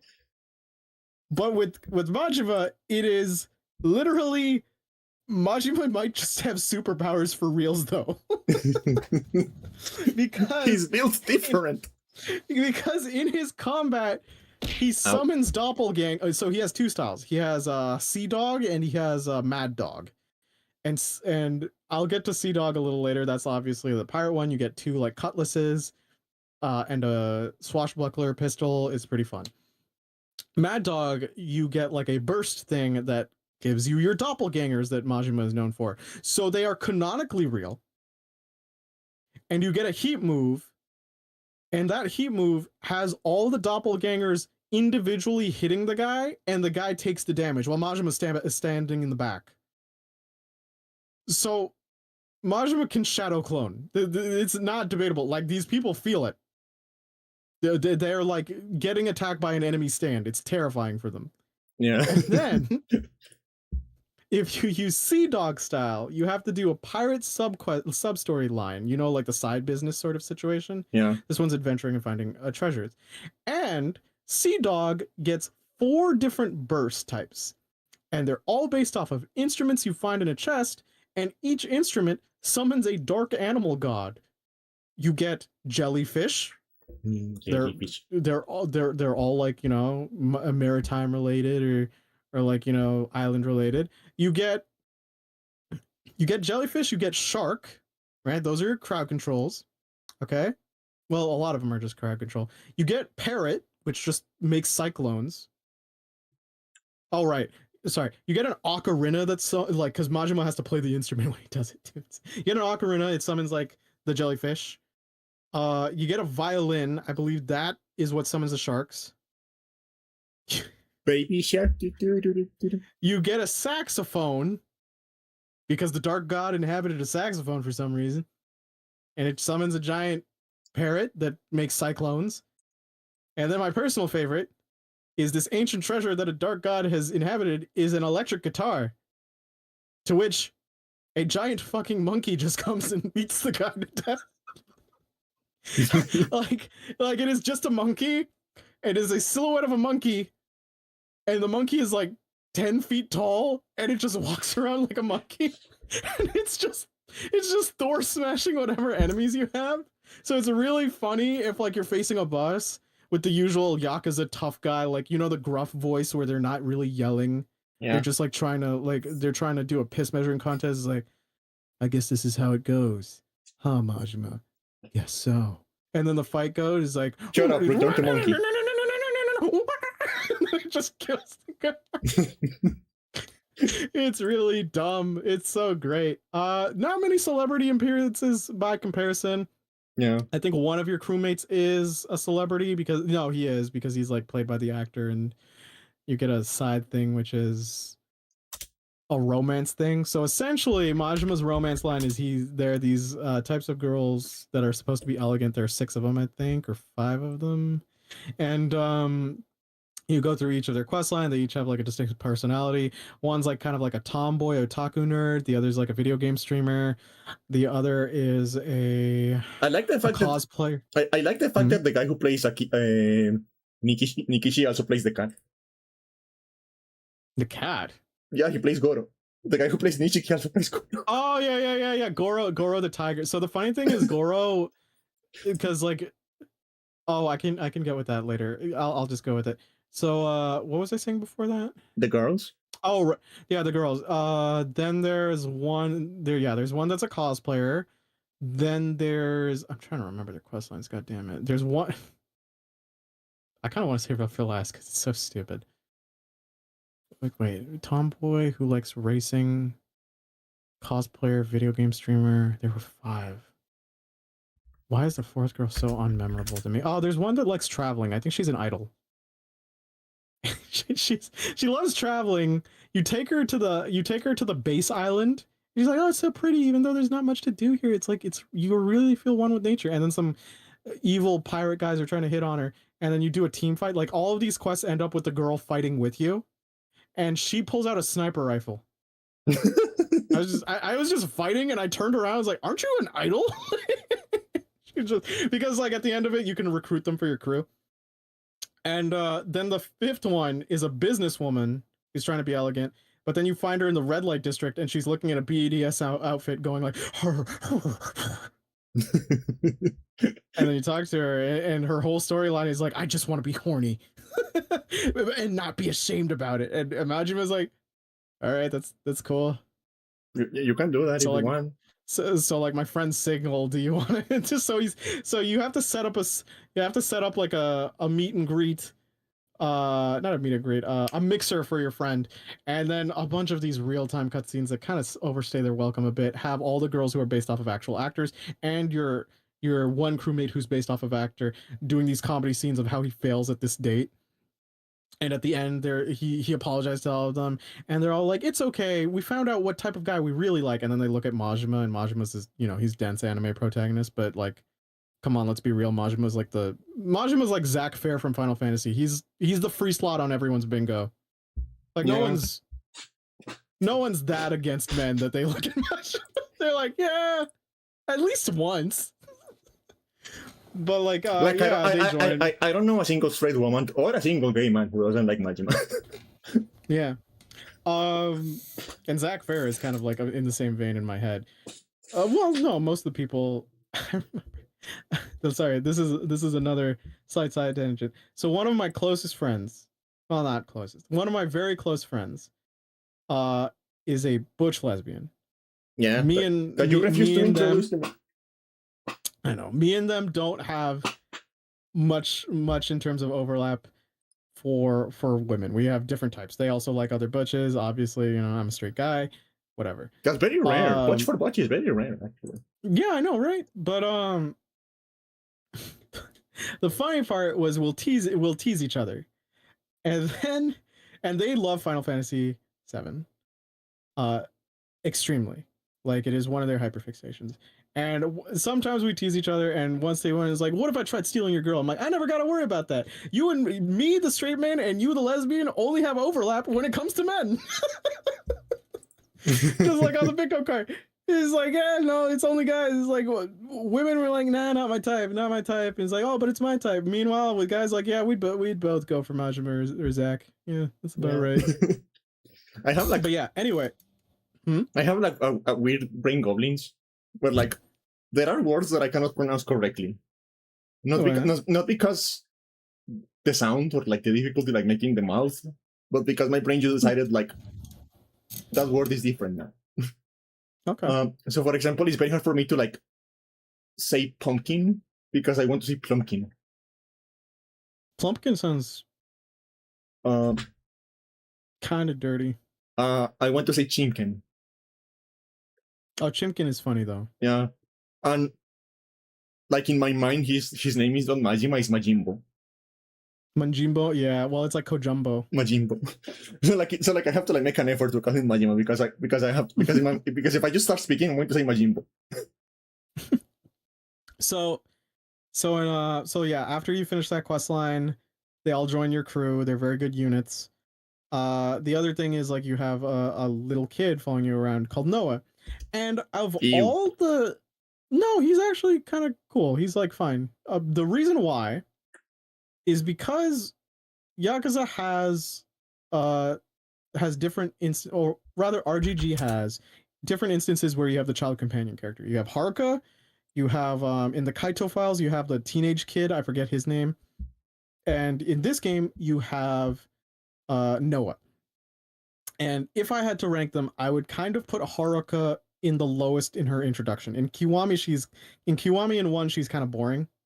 She's just quiet kid. You don't actually have many bonding moments with her until the post game where you walk around town.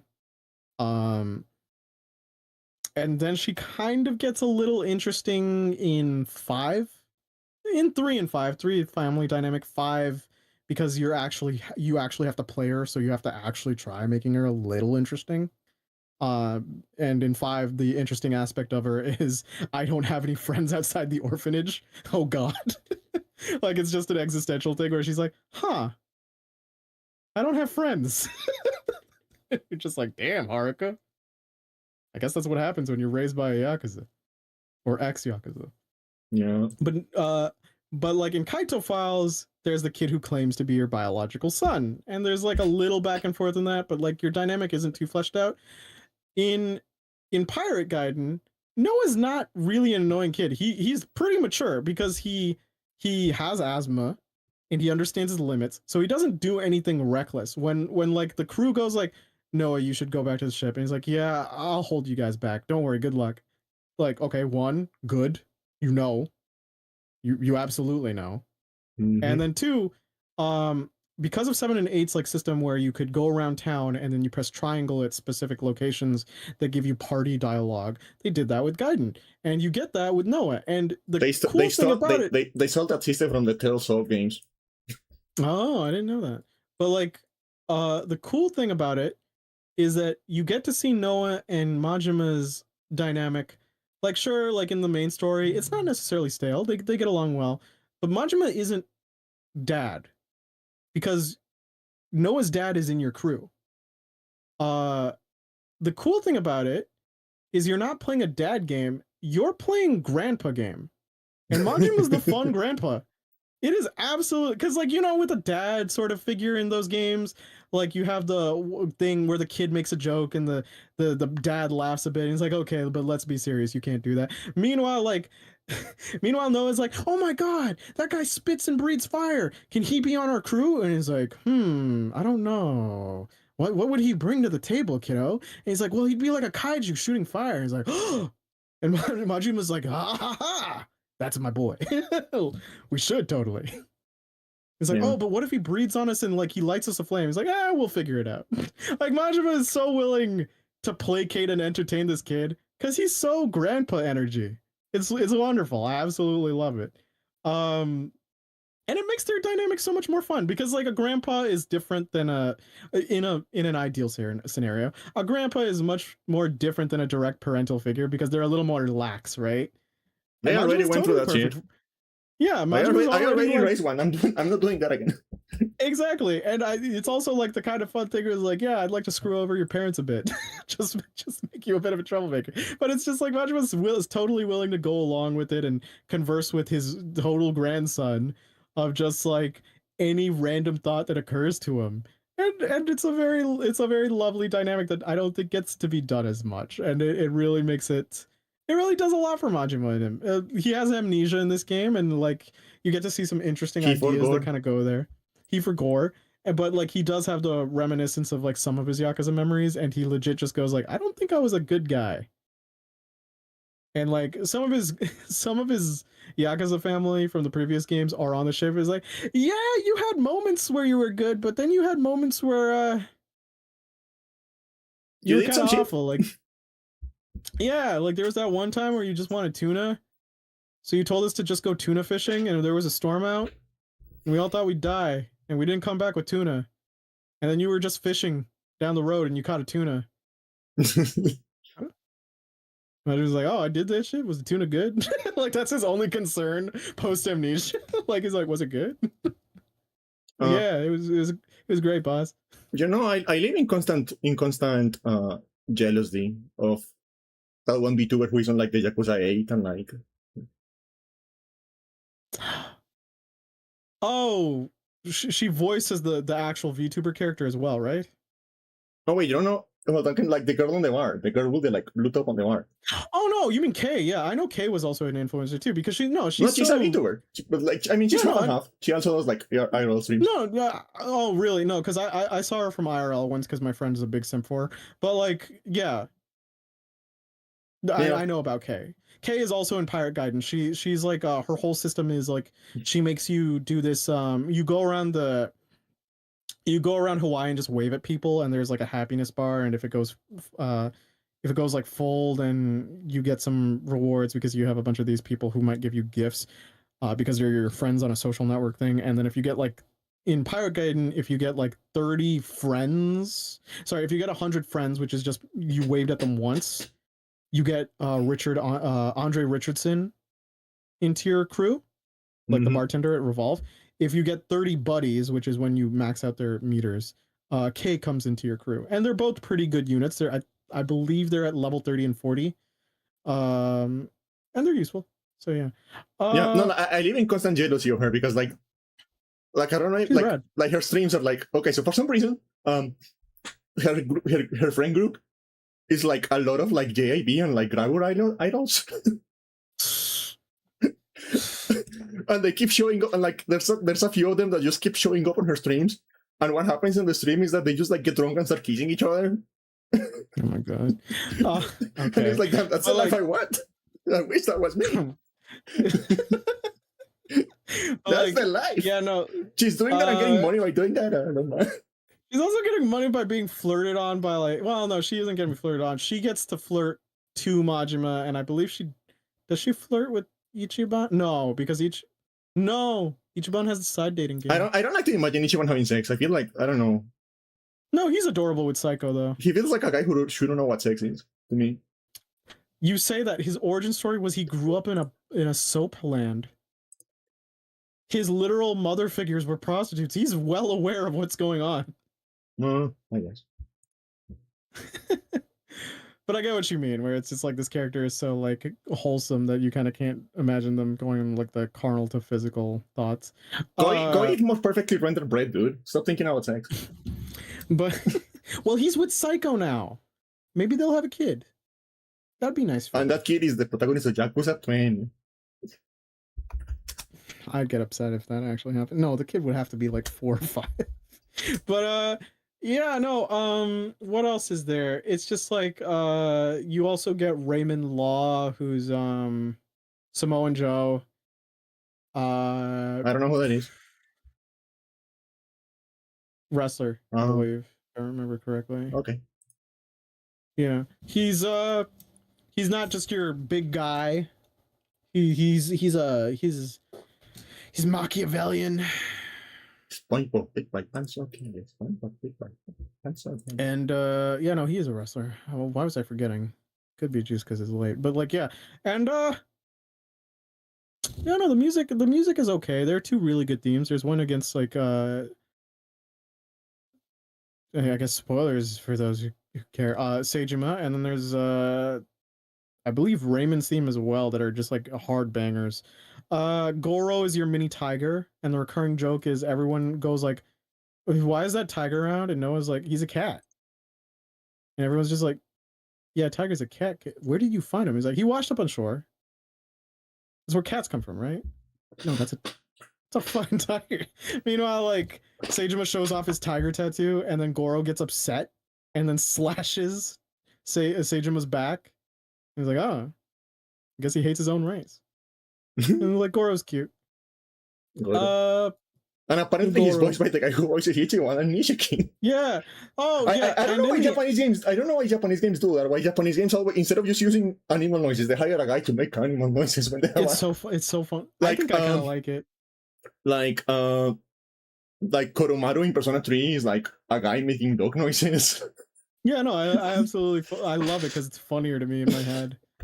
What was I gonna say? The funny thing about Goro as well, the tiger, is there's a subquest where you can put on a VR headset to hear what he's saying, and then he just sounds like an e-girl trying to get money out of you, but you find out it's just a guy in a walkie-talkie trying to fool you. Yeah. Speaking of Persona 3, actually. You beat him up. Mm-hmm. Speaking of Persona 3, I actually just like in my free time, I'm just like dabbling in the like remake to see what it is. And I immediately found something that annoys me. What? It's like Persona 3 had a system called had a fatigue system, right? So what happens is like if you go to a dungeon too many days in a row, or if you just like do the dungeon too long, your characters start getting fatigued. Yeah. And what happens is like that starts like reducing their stats. It starts making them less effective, stuff like that. They miss more, they do less damage, stuff like that. Yeah.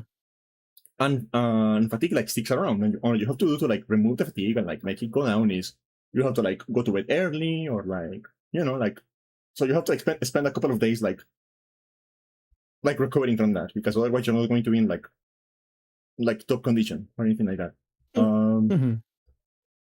Well, one of the things you could do to like restore a bit of fatigue was sleep in class. Every now and then you get a prompt. Every now and then you get a prompt that says, "Do you want to stay awake for the lecture?" And you can choose yes or no. And it's the trade-off, because like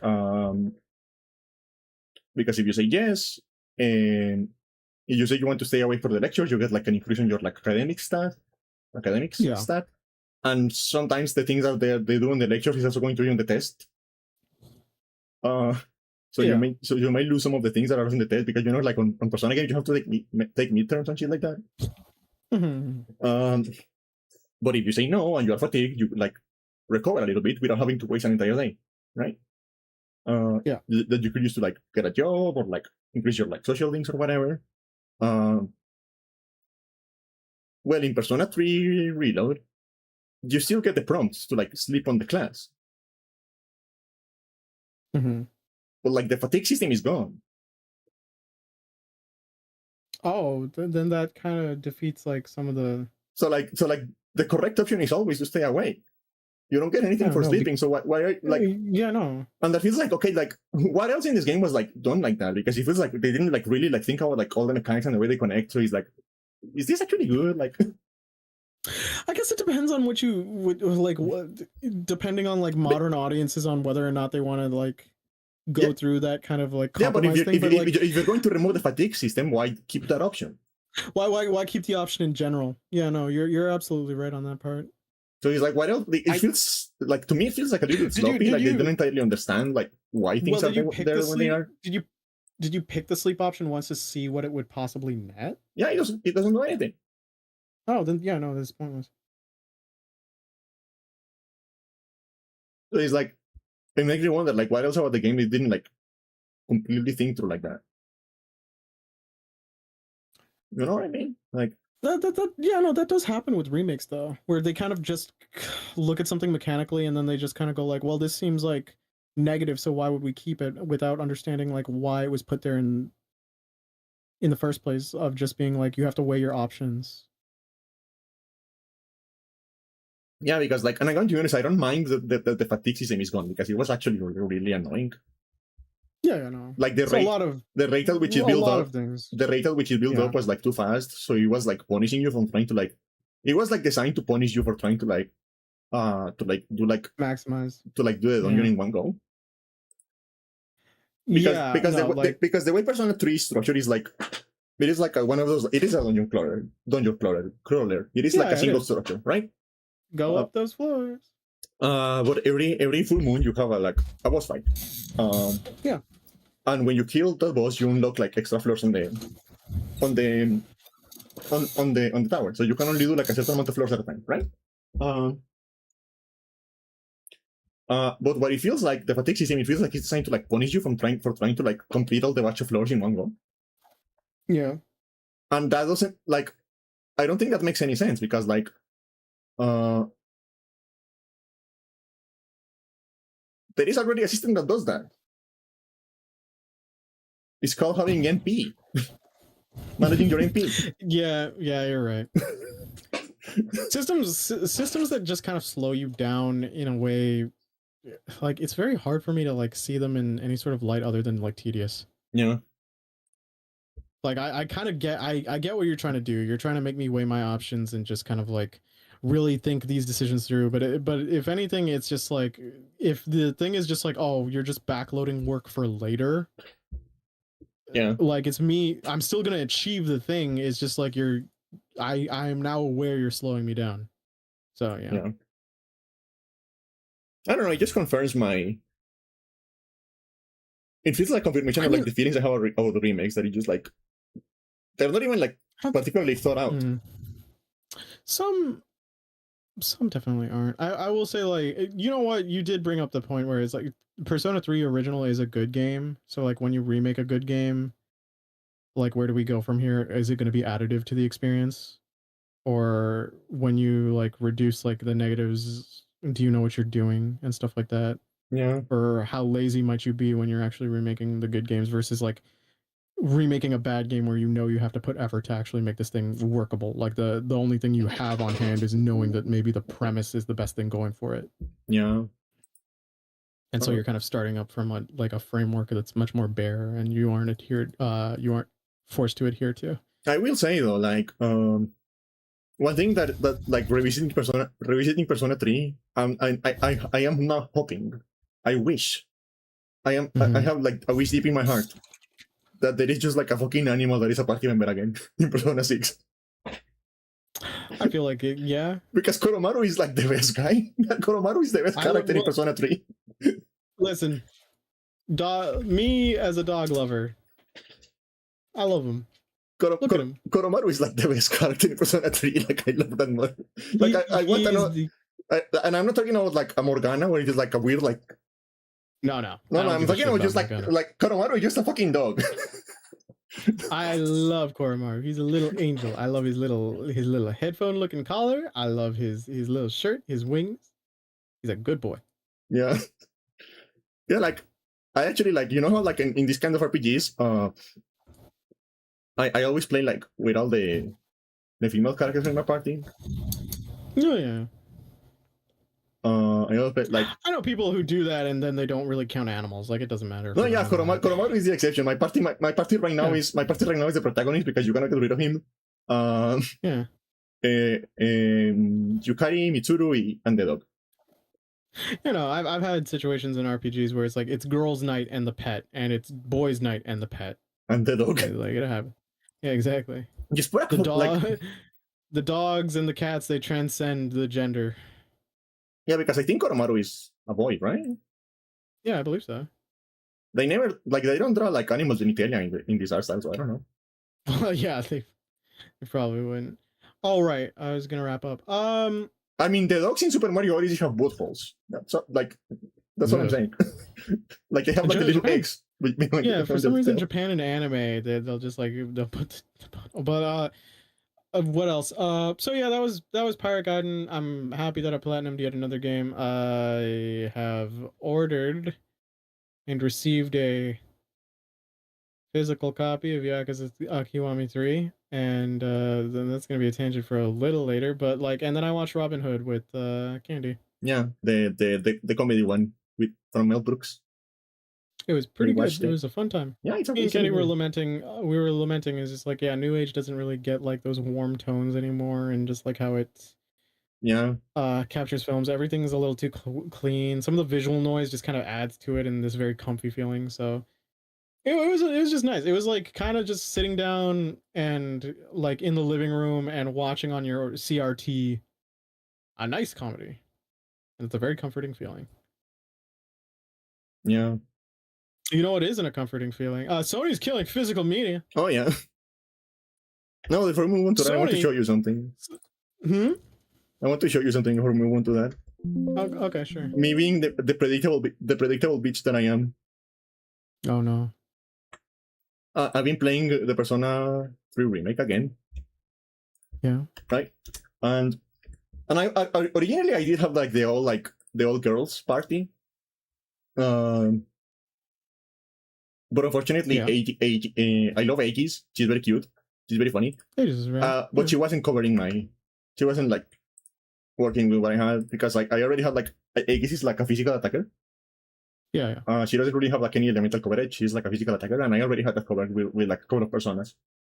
Uh, and the thing I was like, if you want a physical persona, you can just make a persona that is like that has like all the skills that increase like critical rate and like attack, and just like one attack. Yeah. And it kills anything. Got a min max. So actually, I removed Aegis and I put the dog on. It's girls' night, but not you. You're cool though. The dog just walks in. What? Yeah. So And yeah. lot of. So like again, like what I was going to show you is that why did Peak open? What did what open? Peak, you know that game that is like a co-op game where you have to climb a fucking mountain? Yeah. It just opened on my computer for some reason. It's mysterious. It's ominous. Yeah, like me being predictable as I am, look at what my screenshots folder look like for the Persona 3 remake.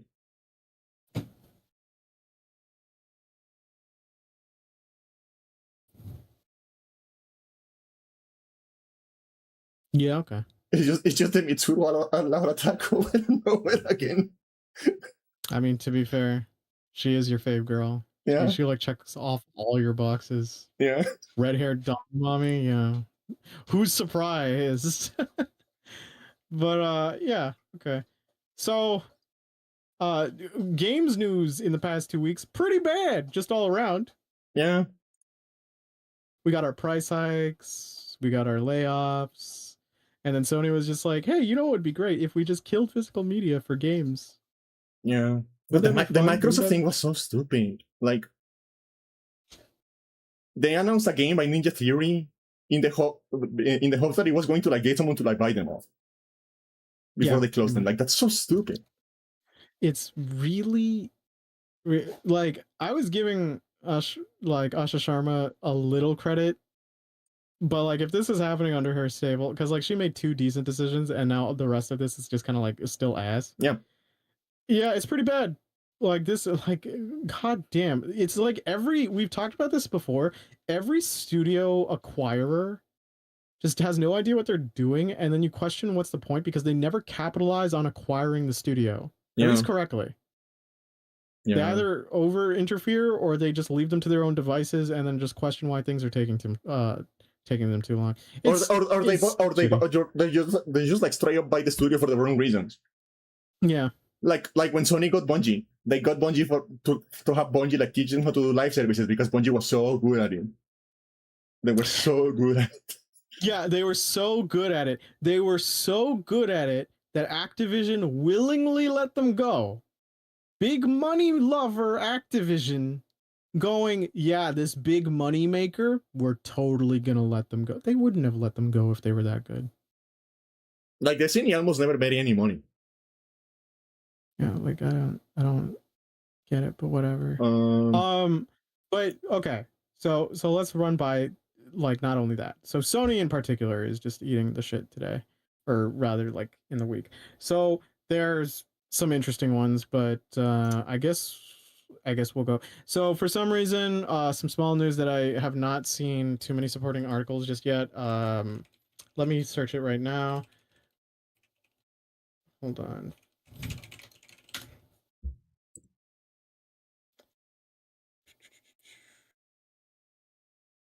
Okay, yeah. So there's one that was recently happened a few days ago where PS5 users panic as physical game completion data looks to be wiped by PlayStation.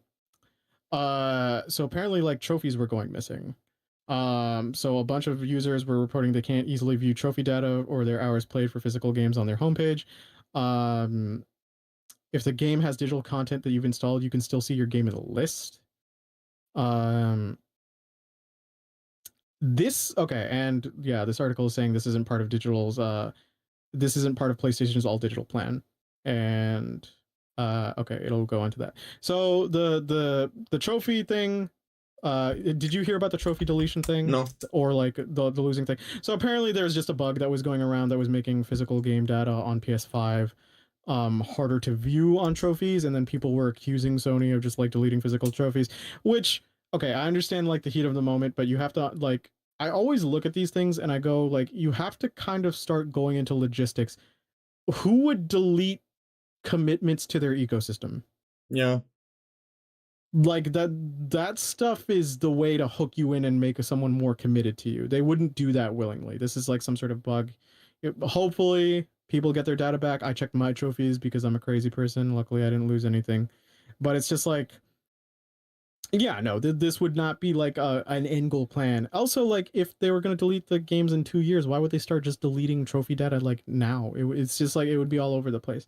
The other news that's just kind of shitty is Sony is doing the whole like Helldivers thing for Marvel Tokon, Oh yeah. So you're gonna play it on where like some the game is just like yeah, if you're playing a game on PC, you straight up kind of like buy it on like 132 countries because it's going to yeah, require a PSN account, which is going to go great, by the way. It's like that has never yeah. backfired.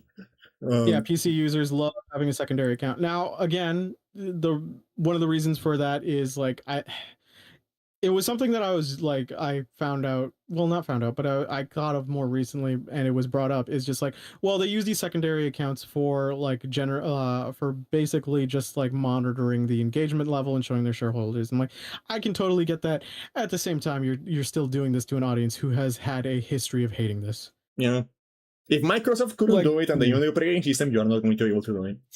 Yeah, it's just how it is. Like the best you can do is just use your Steam player data or something, or just like build like a better system on your home platforms because apparently like PSN is just really shitty and not many people are surprised because of a lot of security breaches that have happened over the years. And like like the bugs that I just mentioned. Um so yeah, it's really weird. People used to have to bypass this by like using either a VPN, which is kind of risky, or they'd have to like pretty much when they're making their PSN account, they have to list a different address in a country that is okayed, Yeah. No, you know what's which going is to against the happen? terms of service, but it doesn't matter. You know what's Yeah. going to happen probably? What? There is going to be like a lot of like private servers on the PC version of the game. Yeah, probably. A lot of like pirated private Uh, servers. yeah. Um, then was there Speaking of Microsoft though, did anything? you hear about this one? Uh What? Apparently people who have been like in talking to developers in like conferences and stuff like that. Microsoft Mhm. apparently is like putting a pause and like in like renewing in like getting and renewing like third party contracts for Game Pass. On pause for it? Yeah, they're apparently they're just like they were like they're having like a couple of developers who have been talking around that are like a few developers I mean who have been talking around that are like yeah we're like in talks to like um to like you know like set up a deal because you know like Microsoft pays upfront like a very like large sum like a game to Yeah, be on yeah. Game Pass. Uh Like Epic Game Store does and stuff like that. Yeah. yeah, we were in like in talks for that. We were like and then we just contacted by Microsoft and they were telling us like no we're putting a pause on third party contracts for Game Pass. And that keeps being confirmed by different developers and it's like okay, so what's the point then? Like, what are you like? How are you going to sell Game Pass now? Like, you don't have enough first like. Yeah, no, Candy, how dare. Are you telling me the whole catalog of Xbox exclusives isn't making you happy? Candy, you want to hop on Game Pass and play some Fallout 76 with me? We're getting any worse. What? Okay. Also, the side tangent. There's a video that I have not yet watched, but it's actually just like the title alone does make you think. Is like Microsoft can't afford Bungie's like 10-year plan because like it's too long for it to work out. It's like, oh yeah, you're gonna wait this long before your next Elder Scrolls, and you're gonna wait this long before your next Fallout. Do you know how much you have to survive in the in between before that? Like, goddamn, bro. Yeah. Yeah. I mean, I do wonder what the play is here. Like, how are they going to like pin that up? Because they haven't like made any public announcements. It's just like a thing that developers are talking about. And I wonder if that's the reason. Like, maybe a lot of people haven't heard about it because it's like mostly something developers are just like talking about with each other. Mm-hmm. But yeah, it's just like what are they doing, man? These game companies, they're like, a lot of this gen is like a race to just destroy consumer trust, and it's this. Okay, no, before we get to that, I'll just finish up the other two Sony things. Sony's going to kill the Vita and PlayStation 3 store. Yeah. They were planning to do this 5 years ago. Backlash delayed them, but then they kind of just rolled it back. Like, if you already purchased, I do feel like this is inevitable. I do feel like this is like this is like it eventually like the stores are going to close when it comes to like those platforms that are not getting supported anymore. What I do feel like is like there should be like some sort of like regulation, like legislation in place. That will like that when a platform reaches like full end of service like this, there should be like a requirement to release an update that unlocks the firmware. Oh, like make it like open source? Not necessarily like open source, but like allow you to like install like the things you usually need to hack a console for, like to install like custom stuff like custom firmware and stuff like that. There should be like a legislation that requires that to happen when the platform reaches end of service, so it doesn't become a brick. Fair. Well, okay. The other thing about this is like you won't. So for those.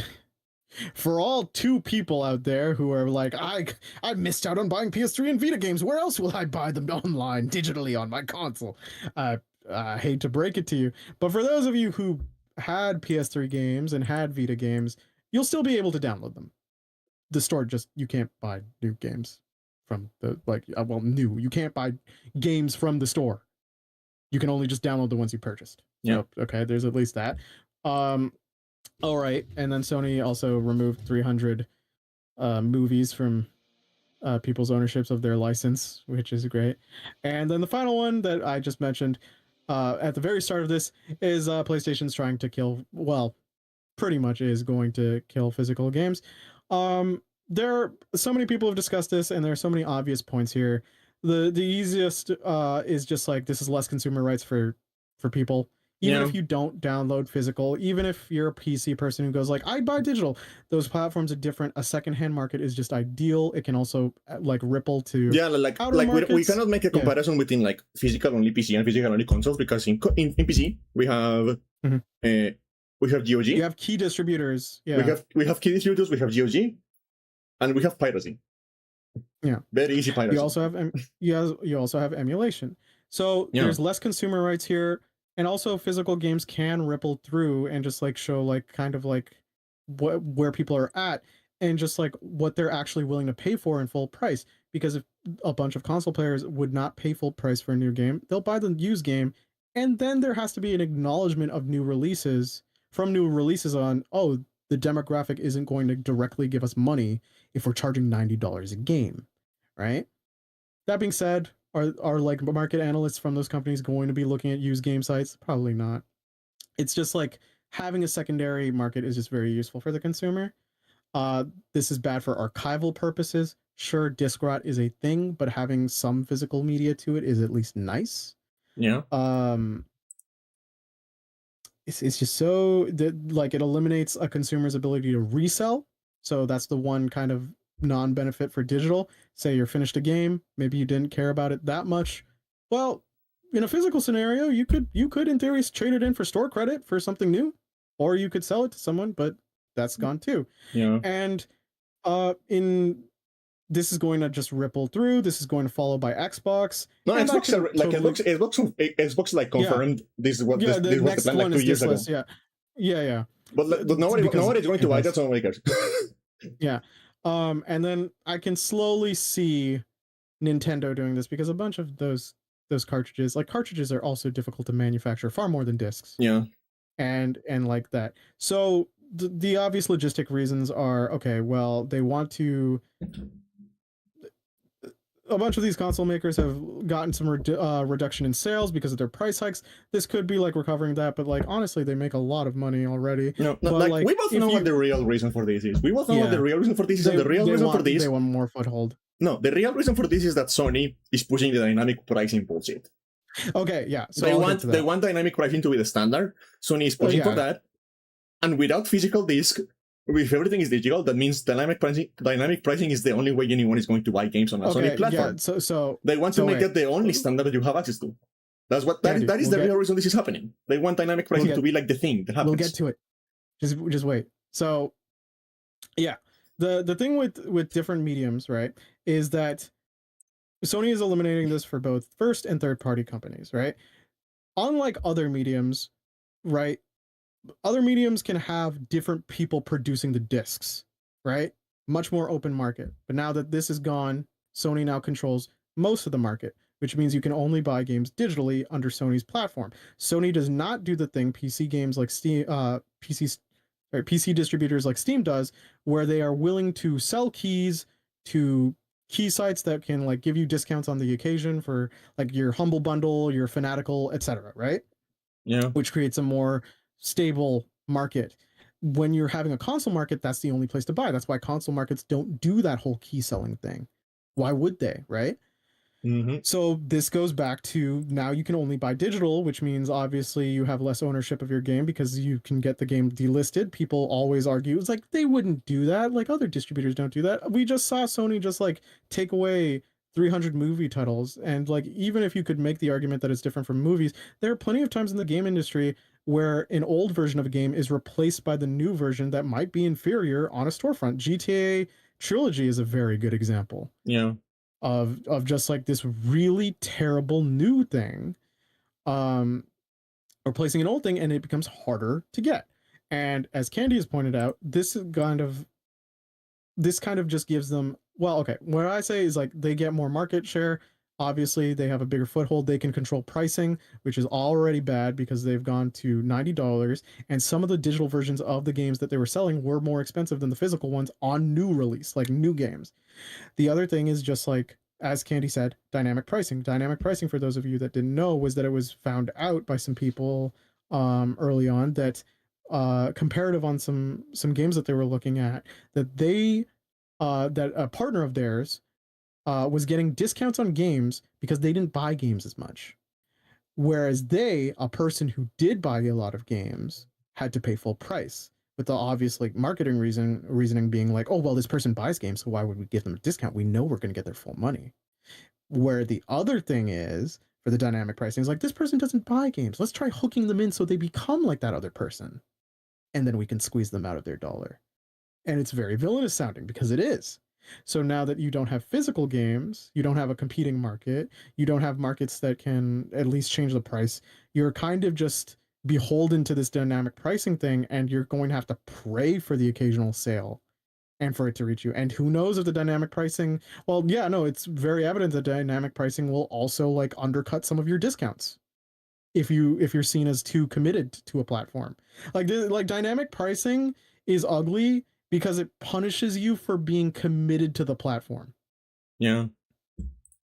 Like, how do you manage that? You are, from the outside perspective, it's like, hey, oh yeah, you're with us, you've been loyal to us, we're gonna punish you for it. It's so ugly. And I know the excuses are like from Sony is just like, we're following digital trends, more people buy digital, it's just how it is.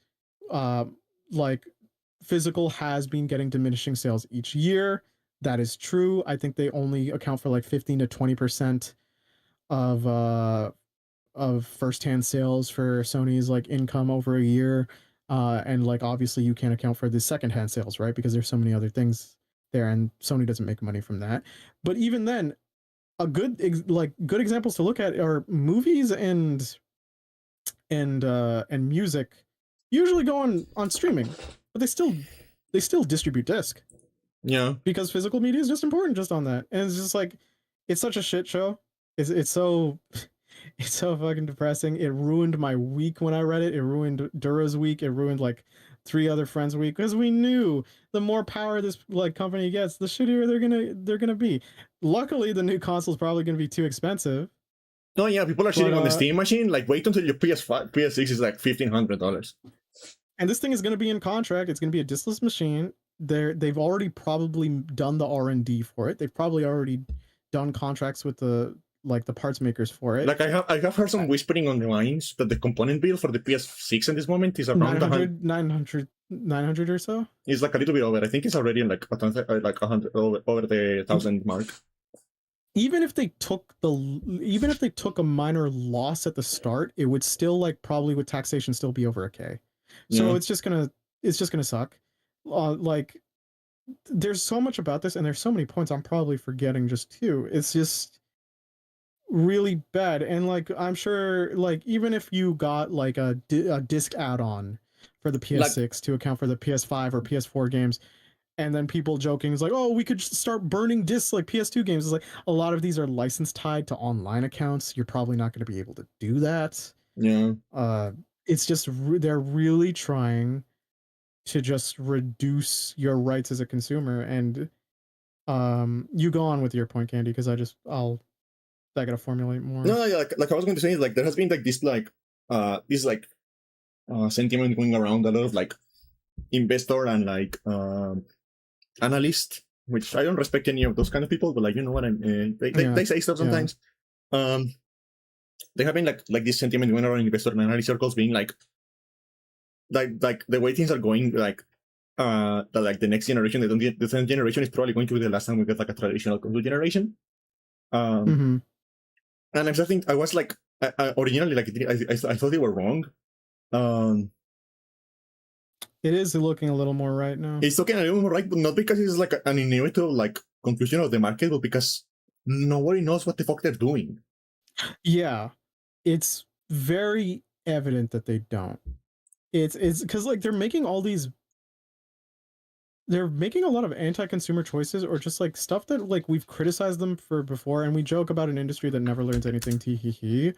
But it's like it's so baffling when it's like, hey, the last generation, the 8th generation, pretty good actually, right? The PS4 generation, yeah, actually pretty decent. Well, for Sony, Xbox was kind of floundering, but like overall, yeah, it was good. A lot of single player games coming out. Pricing was pretty good. You got probably a lot of the casual audience in, right? And now this, you totally go away from it. You do stuff like live services because of the promise of money, and then it alienates a bunch of people who aren't into it. That base that you made before that might be against it. You nickel and dime. You have you have less exclusives that are just like making people willing to go over to PS5. You cut out the PC market, like even though people were celebrating when you went into the PC market. There's so many decisions that you knew you were praised for, and then you're doing the opposite of it. And you're thinking that brand loyalty is going to do it. It's like that you don't get to keep brand loyalty to like forever. Bad decisions make you lose it. Just because you did the right thing once doesn't mean we're all going to just stand by your side and go like, yeah, I love them forever. Forever and ever. I'll even say it, like I'm pretty like, I used to be very committed to Sony as a company, like while still trying to keep my logistical head, right? Because Candy knows I trophy hunt and stuff. Yeah, I'm pretty invested in that ecosystem. I look at the PS6 and go like, I probably won't buy it. This is me. Yeah. Yeah. And like I just never like, yeah. like it was already a problem. It was already like a known problem this generation. Is that like people who were like do market analysis and stuff like that, they were realizing that like new people aren't buying consoles, right? I know. New people aren't buying consoles. The people that are buying consoles are people who already own the console and they're just like upgrading, right? Yeah. Like that's why they're kind of they're kind of tapping into a market more of whales than accessibility. And that's the reason like no, and there was like this trend across like both Xbox and like Sony, where like most people already have like an existing like PS4 account or an Xbox One account and whatever, and like they have like And I wonder if they realize that, like, yeah. and someone who doesn't own like any of the consoles, who has never like owned any of the consoles, I'm looking at this, I'm like, okay, I'm never going to buy a PlayStation. Yeah. Like, So they're not the helping thing that is, problem. yeah, no. So Xbox mentioned, I think Phil particularly, when he was there, was talking about the floundering of the Xbox One series. I hate these console names. Their names are so fucking stupid. I can't Like remember which is I which. was thinking about this the other day. It's like whoever had the idea, Mm-hmm. whoever was in like a boardroom in 1999 and went, okay, so it's the PlayStation 2. That was like the smartest Yeah, decision. that, That was like the smartest yeah, decision anyone has ever made on this fucking industry. yeah. Anyways, yeah, it's true. Anyways, with the Xbox One series, after like floundering for so long, Phil talking about how them messing up with the whole DRM stuff and the Kinect stuff last last gen was big, not because of those solely alone, is because like that gave them a rougher start, and since the competition went to them, that's when like the digital libraries were becoming the most, you know, established, Mm-hmm. that people could collect digital games. And now that they have those games, like why would you switch another platform? You're losing those games. And now the sentiment is carrying to the new thing, but like the joke of PS5 has no games to capitalize on. It's like, how many people are going to stay over for the PS6 when a bunch of stuff is shared for other things? Or like, are like, is the casual audience going to really care about a PS6 or PS5 if the Switch 2 can kind of run it? Like, it's a PS4 portable. That's good enough for a lot of people. That kind of is. Not many people care about bleeding edge tech. Yeah, and Nintendo doesn't seem to like be actively shooting itself right now. Yeah. So like, and I know they did a price hike, but 500 USD is a lot better than whatever the hell that's gonna come later. So Yeah, it's like $50 up. It's like, yeah, okay. you're kind of giving open invites to a competitor who also can capitalize on the fact that the game thing can be portable. And it's just become this thing where it's like this established library and this hope for like user loyalty that's just like, even though you're kind of being abusive essentially to this core audience, is the sad realization that before, like, gaming started off as a niche hobby. There was like that joke of like the gaming nerds and stuff and being ostracized and that, and then it kind of tried opening up more during the Wii to PS4 era of just getting everyone, right? That's when games were probably, most people you would know would start talking about video games, right? Yeah. Around those years. And now it's gone back into to what Ken Kutaragi has hoped for, of the luxury, right? Mm-hmm. That on like you should be spending like so much money on these, and this is the height of luxury. And it's like, that's not what people wanted. Games were just always for a relaxation method. They don't want to bust their wallet for this crap. Yeah, like I don't understand how like there's like such a fundamental concept that like it's something that they teach on like economic school in like the first semester. Is like the idea of like a price ceiling, which is Yeah. like because like you don't need video games, right? It may be Yeah, no. it may hurt. It may like, yeah, I'm not going to be able to like buy the next console. It may hurt a little bit for a while, but it's not going to kill you. It's Yeah, not no. going to like Yeah, no. you can find other Or hobbies. even You can get into movies. You can start reading books. You or can like start or like, even then, you can download like indie games for cheap on like a different thing, or you can yeah. kind of do mobile gaming. It's not going to be necessarily the same as what you want or love, but it's like, you're not, most people of reasonable nature are not going to throw themselves into destitution, Yeah, right, for this. like So yeah. gaming is a secondary product, and I mean there is like a maximum amount that anyone is willing to pay for it. Yeah. It's not like food, but you have to buy food whatever it costs, because like That's totally like reasonable you to have to know. pay rent no matter how much it costs, because you know what Mhm. else are you going to do? Well, yeah, no, because it is a luxury. So like the thing is, like, it used to be this thing where it was like, oh yeah, now anyone can hop into games. Your friends can hop into them. The games are like, maybe they're $60. That seems pricey. But like, you can all play together and stuff like that. And it felt like that was kind of like the healthiest the gaming ecosystem on a whole was, right? That anyone could hop in. You could get into your PC market. Maybe get a pre-built if you're a little more casual on it, or maybe just get your PS4 because that's the console most people are going to use, right? Works out. But now it's going into this. are you a big time streamer? Are you someone who makes a lot of money? Is like this is like a I heard the comparison on this is trying to be like Vegas essentially, where high rollers come in to play games because they're going to be the ones who spend the most money. And it's like, yeah, but then if you're doing that, like You don't realize that Vegas is cons going bankrupt, right? yeah, and it's like consoles aren't the apex of what hardware is. Like if they really care that much, they would go to the PC market. And like you can't be going there and it's the fundamental like misunderstanding of their own market. Like console players are like a weird medium. They aren't like the most crazy PC enthusiasts, you know, the ones who need the bleeding edge tech no matter how much the cost. And but they're still kind of like a little above like, oh, I'd be willing to play on my phone, right? Because they are willing to put a certain amount of money in, right? Mm-hmm. Whereas like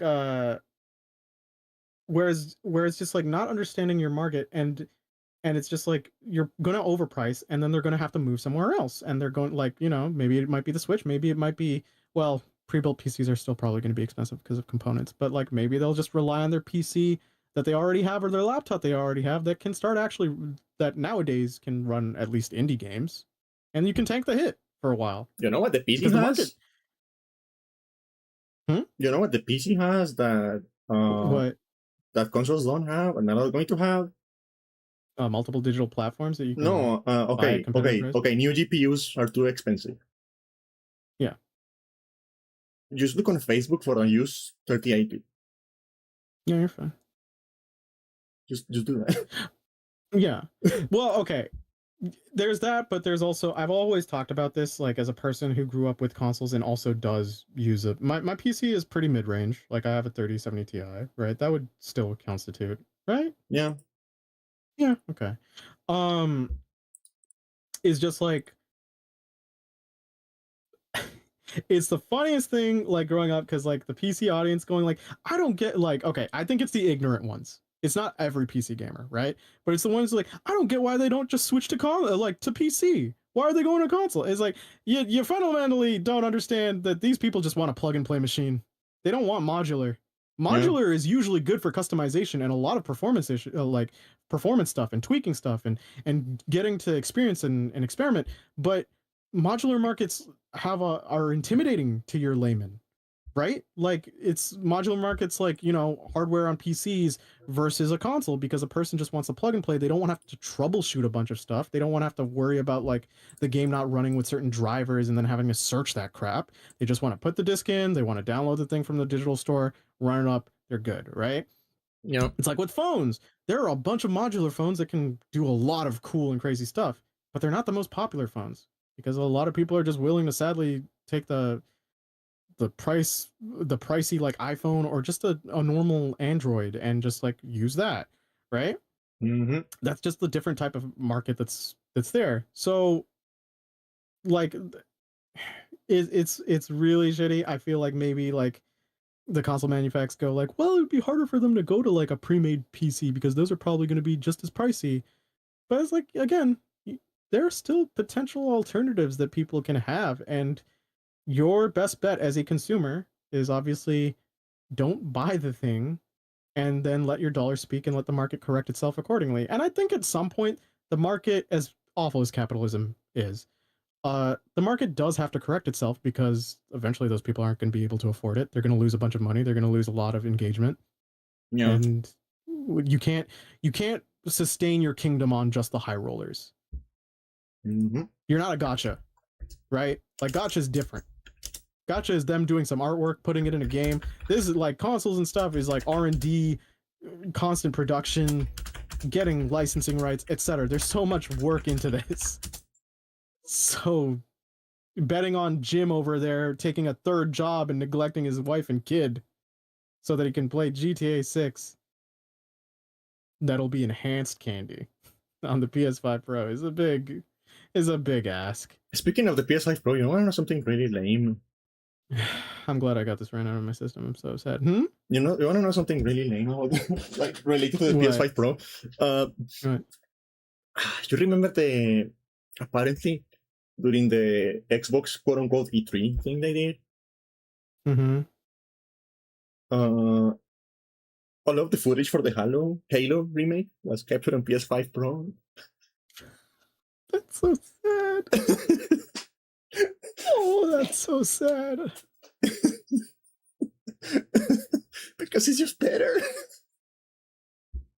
Like it's just better. Like they have DLSS on PS5 Pro. You didn't even use a PC for it, because you and I have talked about this. All of us have talked about this, where there were plenty of E3s where they were trying to sell it also onto consoles, but it was clear that the demo that was running was on a PC. Because of course it would be, right? The gap back then, so much bigger on average for the price points. Yeah. But to have your IP running on the competing hardware is just so sad. Oh God. This market. Like it looks better. They have DLSS. They have DLSS over there. I mean, it's not really DLSS, but it looks like DLSS. Now, for anyone who's still listening to us, even after we're rambling and worried that the future is going to be negative, there is a cynical part of us that always goes that. But there's also a thing where it's like these things sometimes do actually correct themselves, because it takes like one generation of failure to happen. Like hell, Nintendo got really big before the PlayStation 1. Got a little too big for their britches on distribution for cartridges. And then a new guy came in and stole it. Now, is there a digital market here? Sure. But like PS3 was also riding off the PS2 success. And then they screwed themselves up on the PS3 start. And then a lot of people got Xboxes.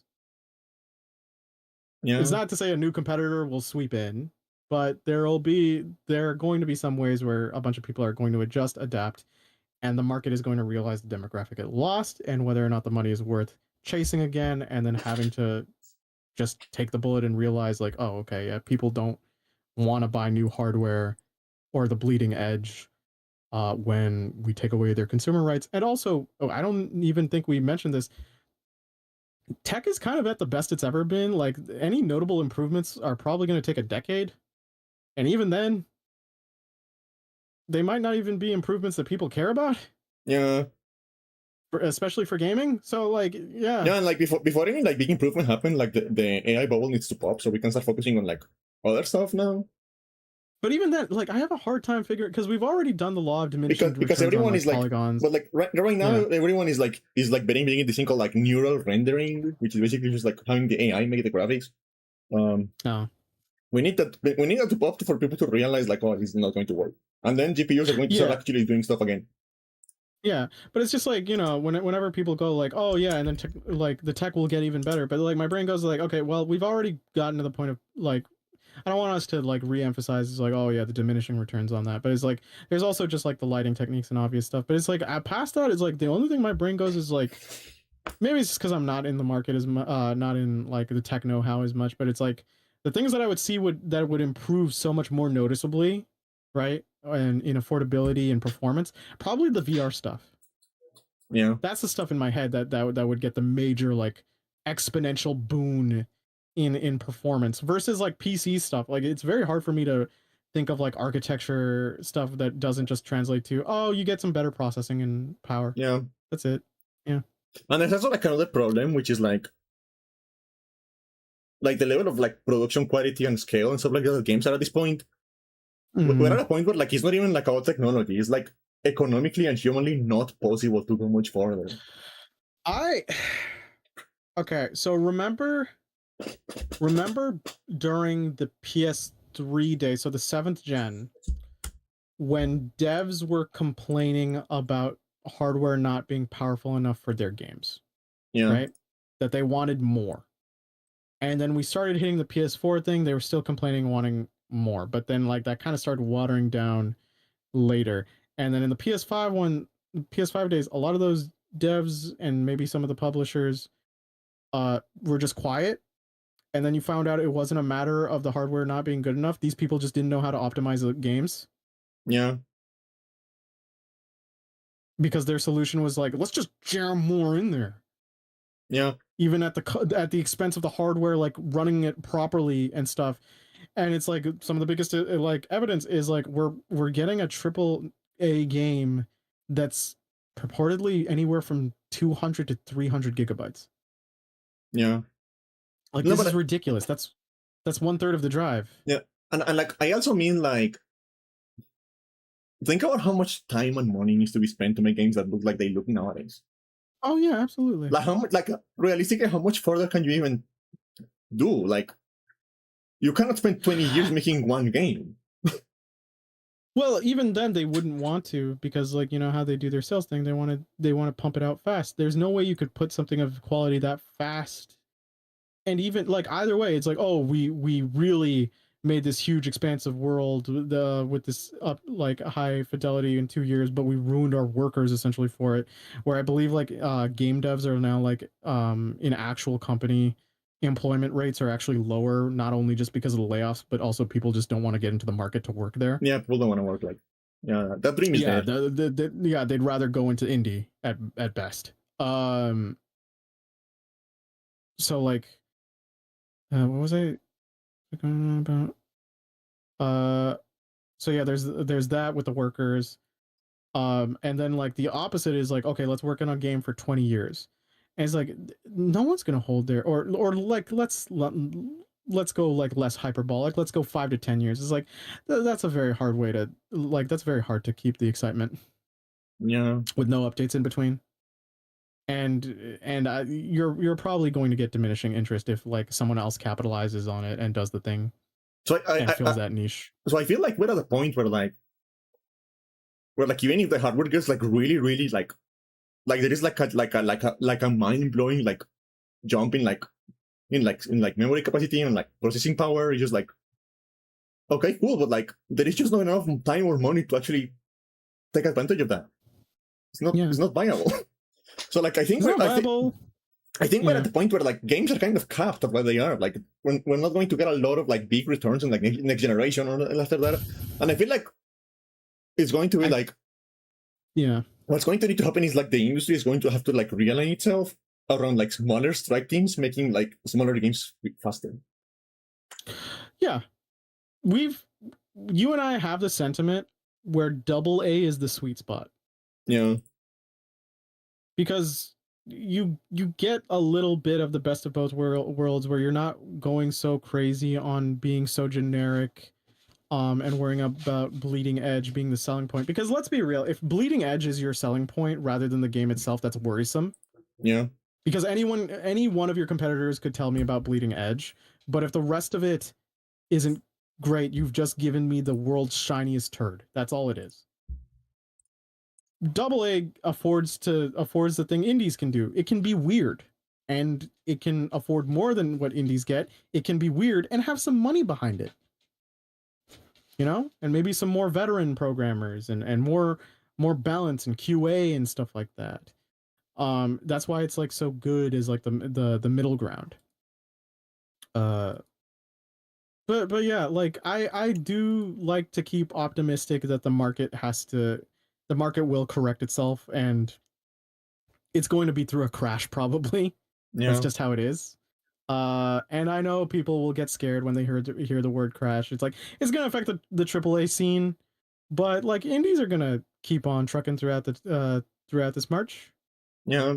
And like the indie scene has like its own problems. To be fair, like it like, does. We've mentioned this before, like where people fillate it a little too much. Like I'm just looking at like the amount of like games that are just like trying to be Hades that I sifted through in the next fest, and I'm like, would you like to play a Metroidvania deck builder that also has roguelike elements?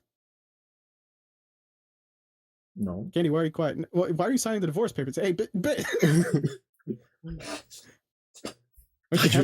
know what I want? You know what a genre that I want, like indie games to just like start doing hard. Like I want to get a lot of takes on that. Oh, what? Just like traditional JRPG, the traditional like turn-based, but like party-based JRPG. I want a lot of takes on that.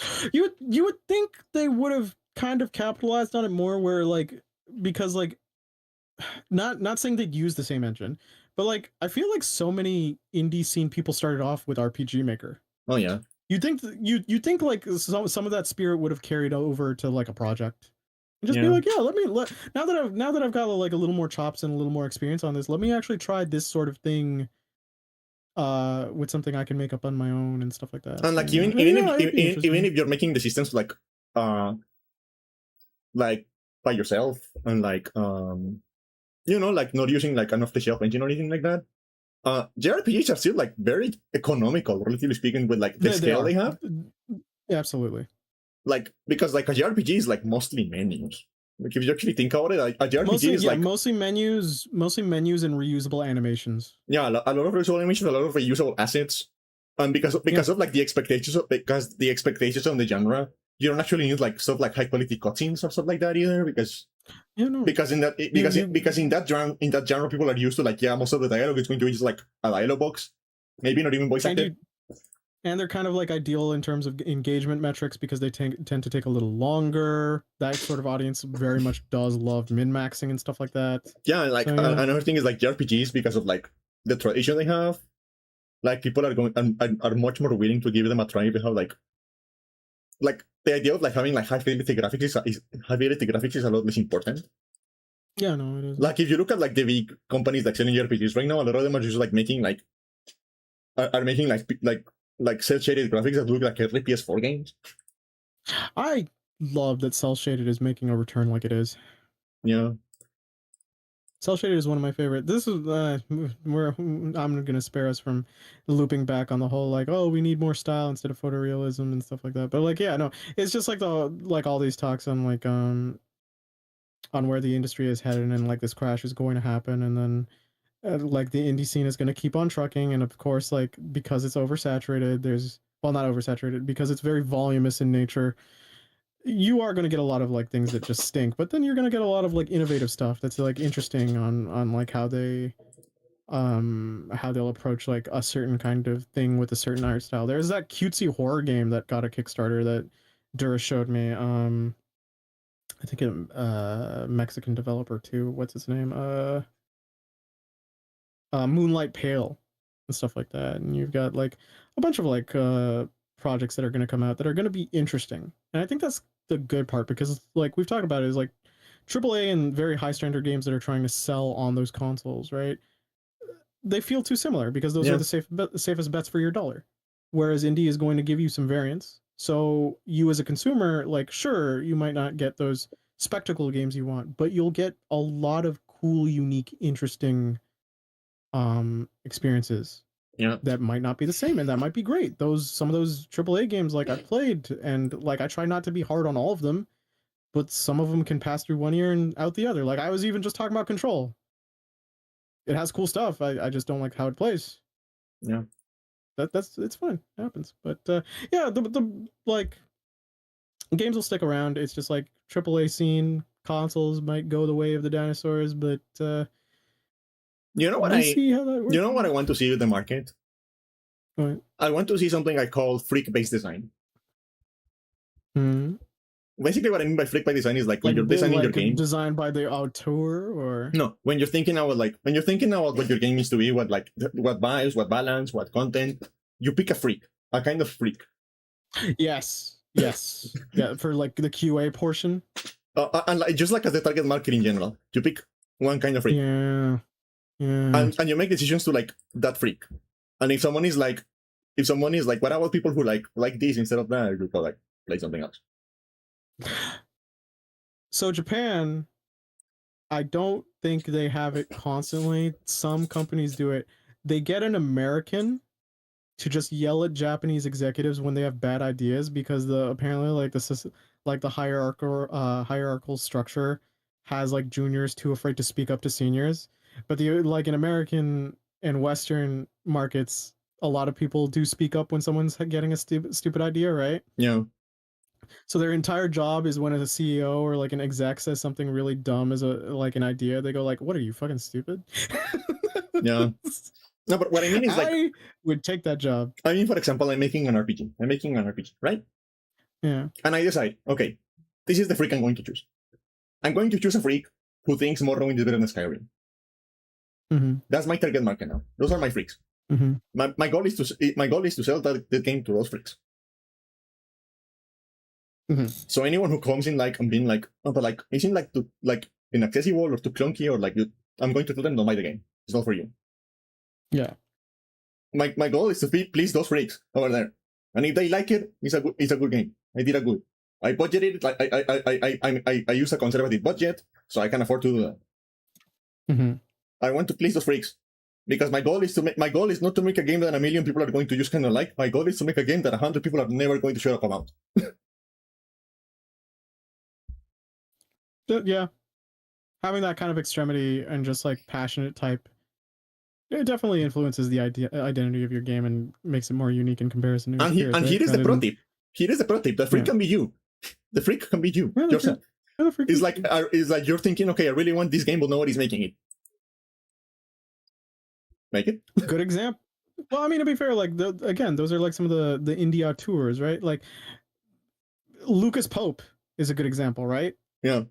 I would think so. Like, you know, Papers, Please, Oberdin, like they're very out there, but they ended up fun because he went through these, like, he was like, okay, well, what's the idea I have? It's not like really like common, but it's like I really want to go through with it, and then you gamify it, and then you know, yeah, it's a simplification. But I'm pretty sure that was just like a one man project for both of them. Yeah, mostly. Like there's also like there was like Toby Fox as well as a very good example. It's just like, yeah, just do.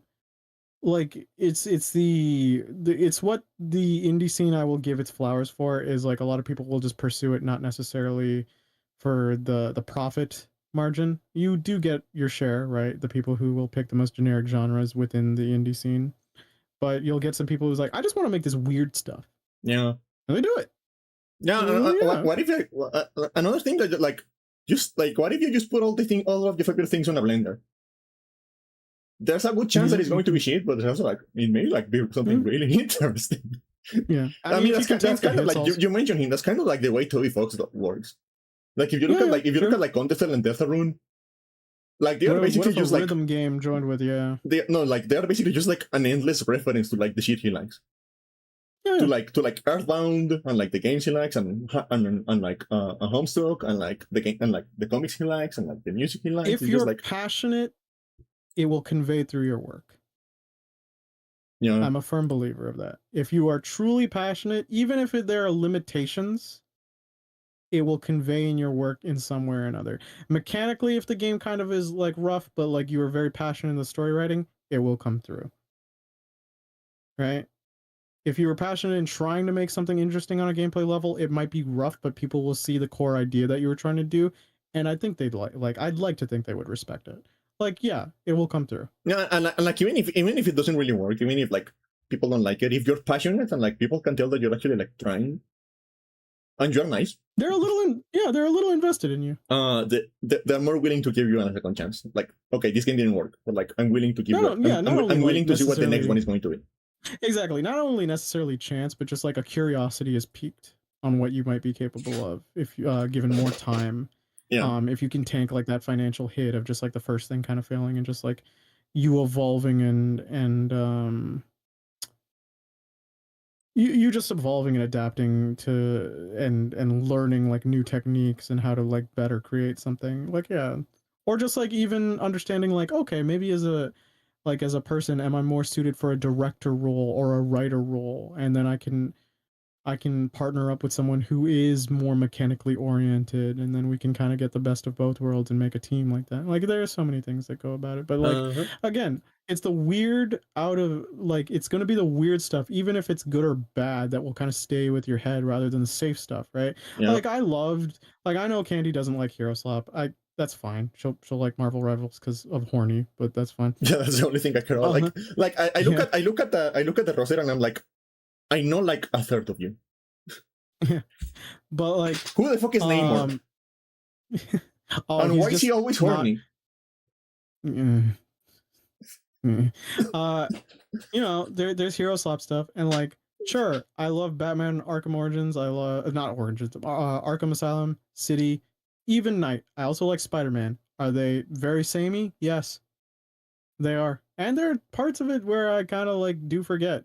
But then there's some weird stuff in like some AA games that I'll just remember. Like old Yakuza games are AA. And they just stick with me more because like that they're just so cheesy and corny. Like even Resident Evil old games are cheesy and weird, and they weren't necessarily what you would consider AAA. But they'll stick with you. Yeah. So yeah. And but like Yeah. again, like you have to like counter the argument, right? You have to like, okay, so like the advice is like, oh, okay, so there's a game that nobody's making and you really want it, make it, right? Mm.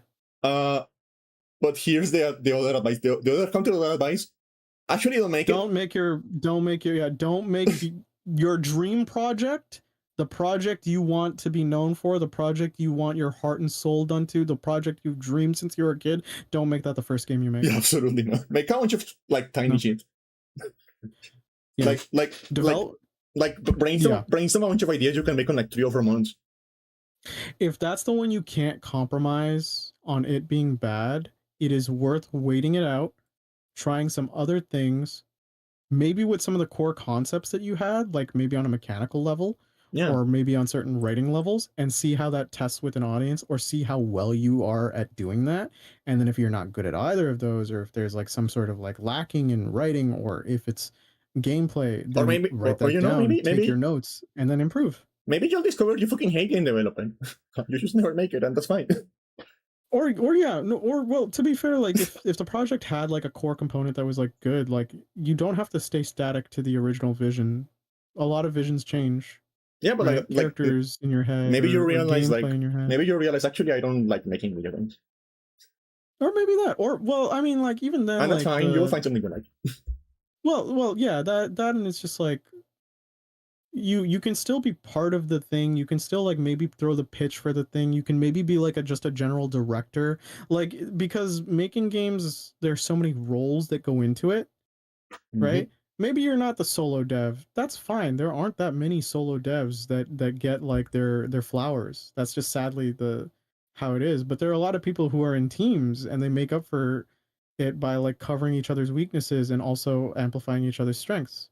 Maybe you're better for a directorial role where it's your vision that needs to be brought to life, and then other people can code it or write properly and convey some of the things you have. Maybe you're a writer, but you have a hard time figuring out like how to go about this in a game format. You know, there's so many different roles, and you don't have to necessarily do it alone if you can afford it. So, Yeah, and you know, like there's other stuff. Like maybe you really want like maybe another thing you can try is like you have like a really really good story, right? That mm-hmm. you're really Maybe invested you want to in. write a book. Yeah, that's the thing. Maybe you have like a really really good story. One thing you can do is like we uh, write into a book, and maybe the book gets big. And if it gets big, maybe you can Yeah. like start shipping around the license to studios who wants to make a Yeah, game about it. maybe you're a really good artist and an animator, and you would love to do stuff for games. Well, as like, well, work on your animated projects first Yeah, and stuff like that. You don't necessarily have to start out on a game. You can just like do some stuff, build yourself up. People kind of get familiar with your art style, tweak your art style, and then maybe like someone will want to hire you on a project and show you like how to go about it. There's so many ways to go about like creating the thing that you want. It doesn't have to be one road to it. yeah. Because like one of the But yeah. things is like at some point you're going to need support from someone, right? A Yeah. publisher, a team, whatever you're doing, even if it's a book, a comic, a game. At some point you're going to need like support from someone. Mm-hmm. And in the way the economy works today, something that they look a lot at when it comes to like seeing what projects they greenlight, who they make a contract with, who they like, you know, who they like work with, is Mm-hmm. do people even know who you are? Oh yeah. Do people even know who you are? So like one of the best things you can do if you have like a long term project or something you want to make is just like Establish yourself outside of yeah, it. just put yourself out there. Like Mm. so when the times come to pitch it to like whoever you need the help for, you can be like, yeah, people know who I am. Yeah. Now, that being said, there are things that can make it difficult, like being like if you're an influencer. I have heard stories like even from ProZD when he was more known for skits and like small time voice acting and comic dub voice acting with his memorable voice. When he actually started getting like animated show work, voice vocal directors were like, "Who is this guy? He's a YouTuber. Why would I hire a YouTuber? I need an actual voice actor." And it's like it sucks. You will get your stigma, but like the more projects you do, the more you put yourself out there, the more people that might be watching that might give you a chance on their project. And that Yeah. might be like, you know, your foot in the door. So, you know, don't give up. even if it just seems like so much less official or anything like that. But yeah. But hey, you're just listening to a PNG and a 3D model talk about waxing poetic on dreams. Wah, wah, wah. On our soft boy and soft girl lifestyles. Yeah. But hey, that's long tangent aside on ending on something that was initially negative, but just to sum down, 2026 is a pretty bad year for video games so far, but eventually things will get better because people will realize they don't owe their money to these people. And then, they'll throw their dollars to the people who do deserve them. And then we'll get some cool stuff. So yeah, hopefully that's it. That's all I got for notes. So I am going to say arrivederci. Where is that hello or goodbye? I don't know. I'm going to say au revoir. Okay, wow. Check out my YouTube. You can say ciao. Check out my YouTube. Ciao is both. Ciao, Bella. Check out my YouTube at youtube.com. That must be so confusing, no? Like the fact that it is both. Oh, well, like in French, there's salut. Salut means both, I believe, as well. We don't have that in Spanish. I feel like is there anything in English like that? I can't think of any off the top of my head. But yeah, I feel like words with double that just like have the opposite meaning in both circumstances are just annoying. Yeah.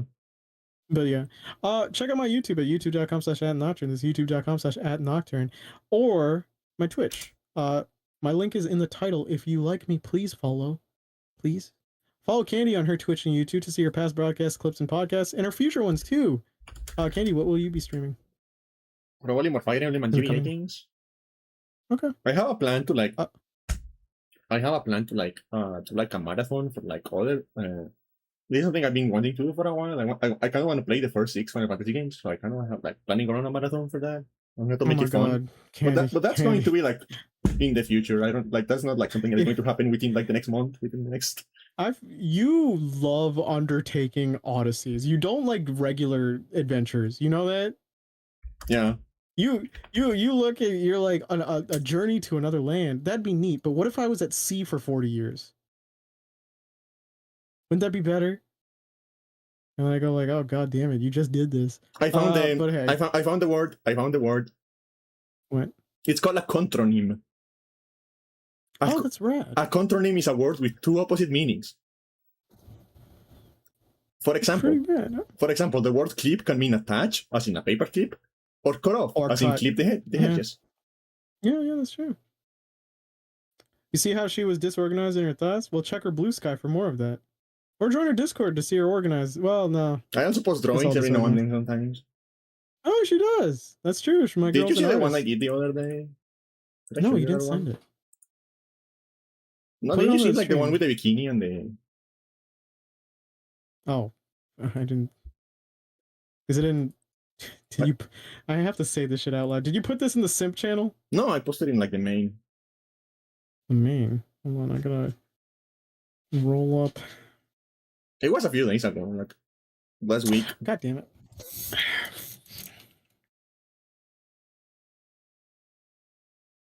I mean, I can just put it on screen. You don't have to scroll. I do have it. Hold on. I did make it. So I have it. You made it sound like it wasn't safe for work. That's the thing. I mean, it's kind of horny, but not that much. Okay, well, we won't risk it. I can just look at it. I mean, no, it's fine, because like the thing is, like, I made this for another VTuber and she showed it in her stream, so I know it's fine. All right, fine. All right, show it. Oh, it's a little bit to be.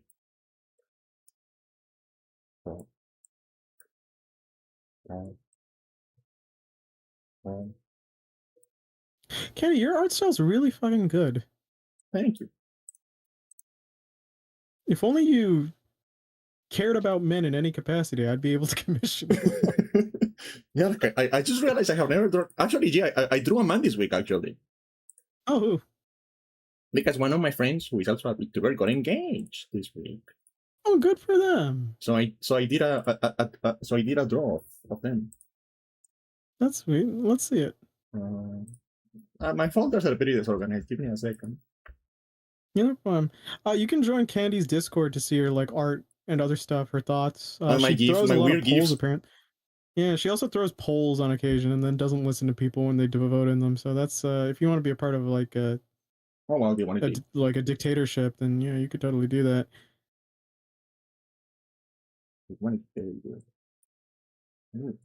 God, the resolutions are huge. Oh, that's so adorable. That's so adorable. So yeah, I drew a man. I like how she's like a butterfly, but he's just like a dude in a hoodie. Oh yeah, he's like a dude in a hood. She's a moth. She's a moth, and he's a moth. He's a guy. He's this guy.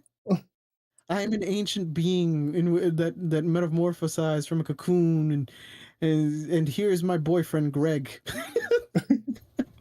He works on the mines in real life. He's like more. He's like sweet. He's like more interesting in real life. He works in the mines and like. Yeah, that's right. You should have drawn him with like the pickaxe and everything. Yeah, so like all that stuff I mentioned, the bot will leave all the links provided if this is your first stream that you showed up to, and if you have such feedback for the podcast, like, hey guys, could you not make me worry about macroeconomics? We'd go like, no, it kind of ruminates on our minds quite a bit. But oh well, don't worry. Well, this one is really funny. Obligato in music traditionally means a passage is obligatory, but has also been used to mean optional. I didn't know obligatory could be optional. That doesn't sound right to me.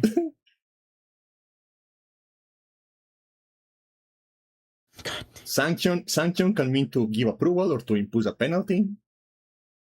Oh yeah, no, that's true. Anyway, this is where I end the podcast. Thanks for listening. And Stay safe and happy, everyone. Of course, there's a fucking word for that. Oh my god, she won't. What? Okay. A contronym. Say it. What? Yeah, we already said, like, of course there's a fucking word for a word that means two things that are different. Contronym, yeah. Contronym. Anyway, thanks for listening. Stay safe. Have a happy and wonderful week, everyone. See Candy. Love you. Bye. Love you. Bye. My back hurts. Okay. So that's going to be it for tonight. Thank you everyone for stopping by. Oi. Oi.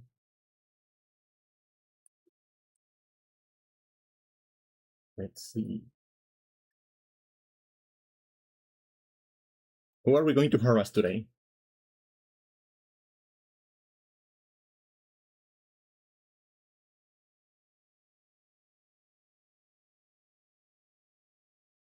Let's go harass Leafring. Let's go harass Leafring. You guys like Valorant, right? But yeah, as usual, thank you everyone for stopping by. I hope you had a fun time today. What was I going to say? I forgot.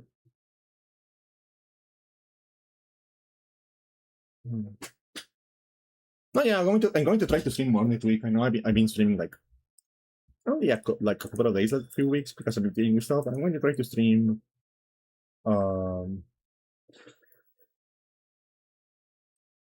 more next week. Hopefully it will work. I don't know, but yeah, I will see you guys. I will see you guys again soon. Hope you have a great day, great night, great rest of your time zone.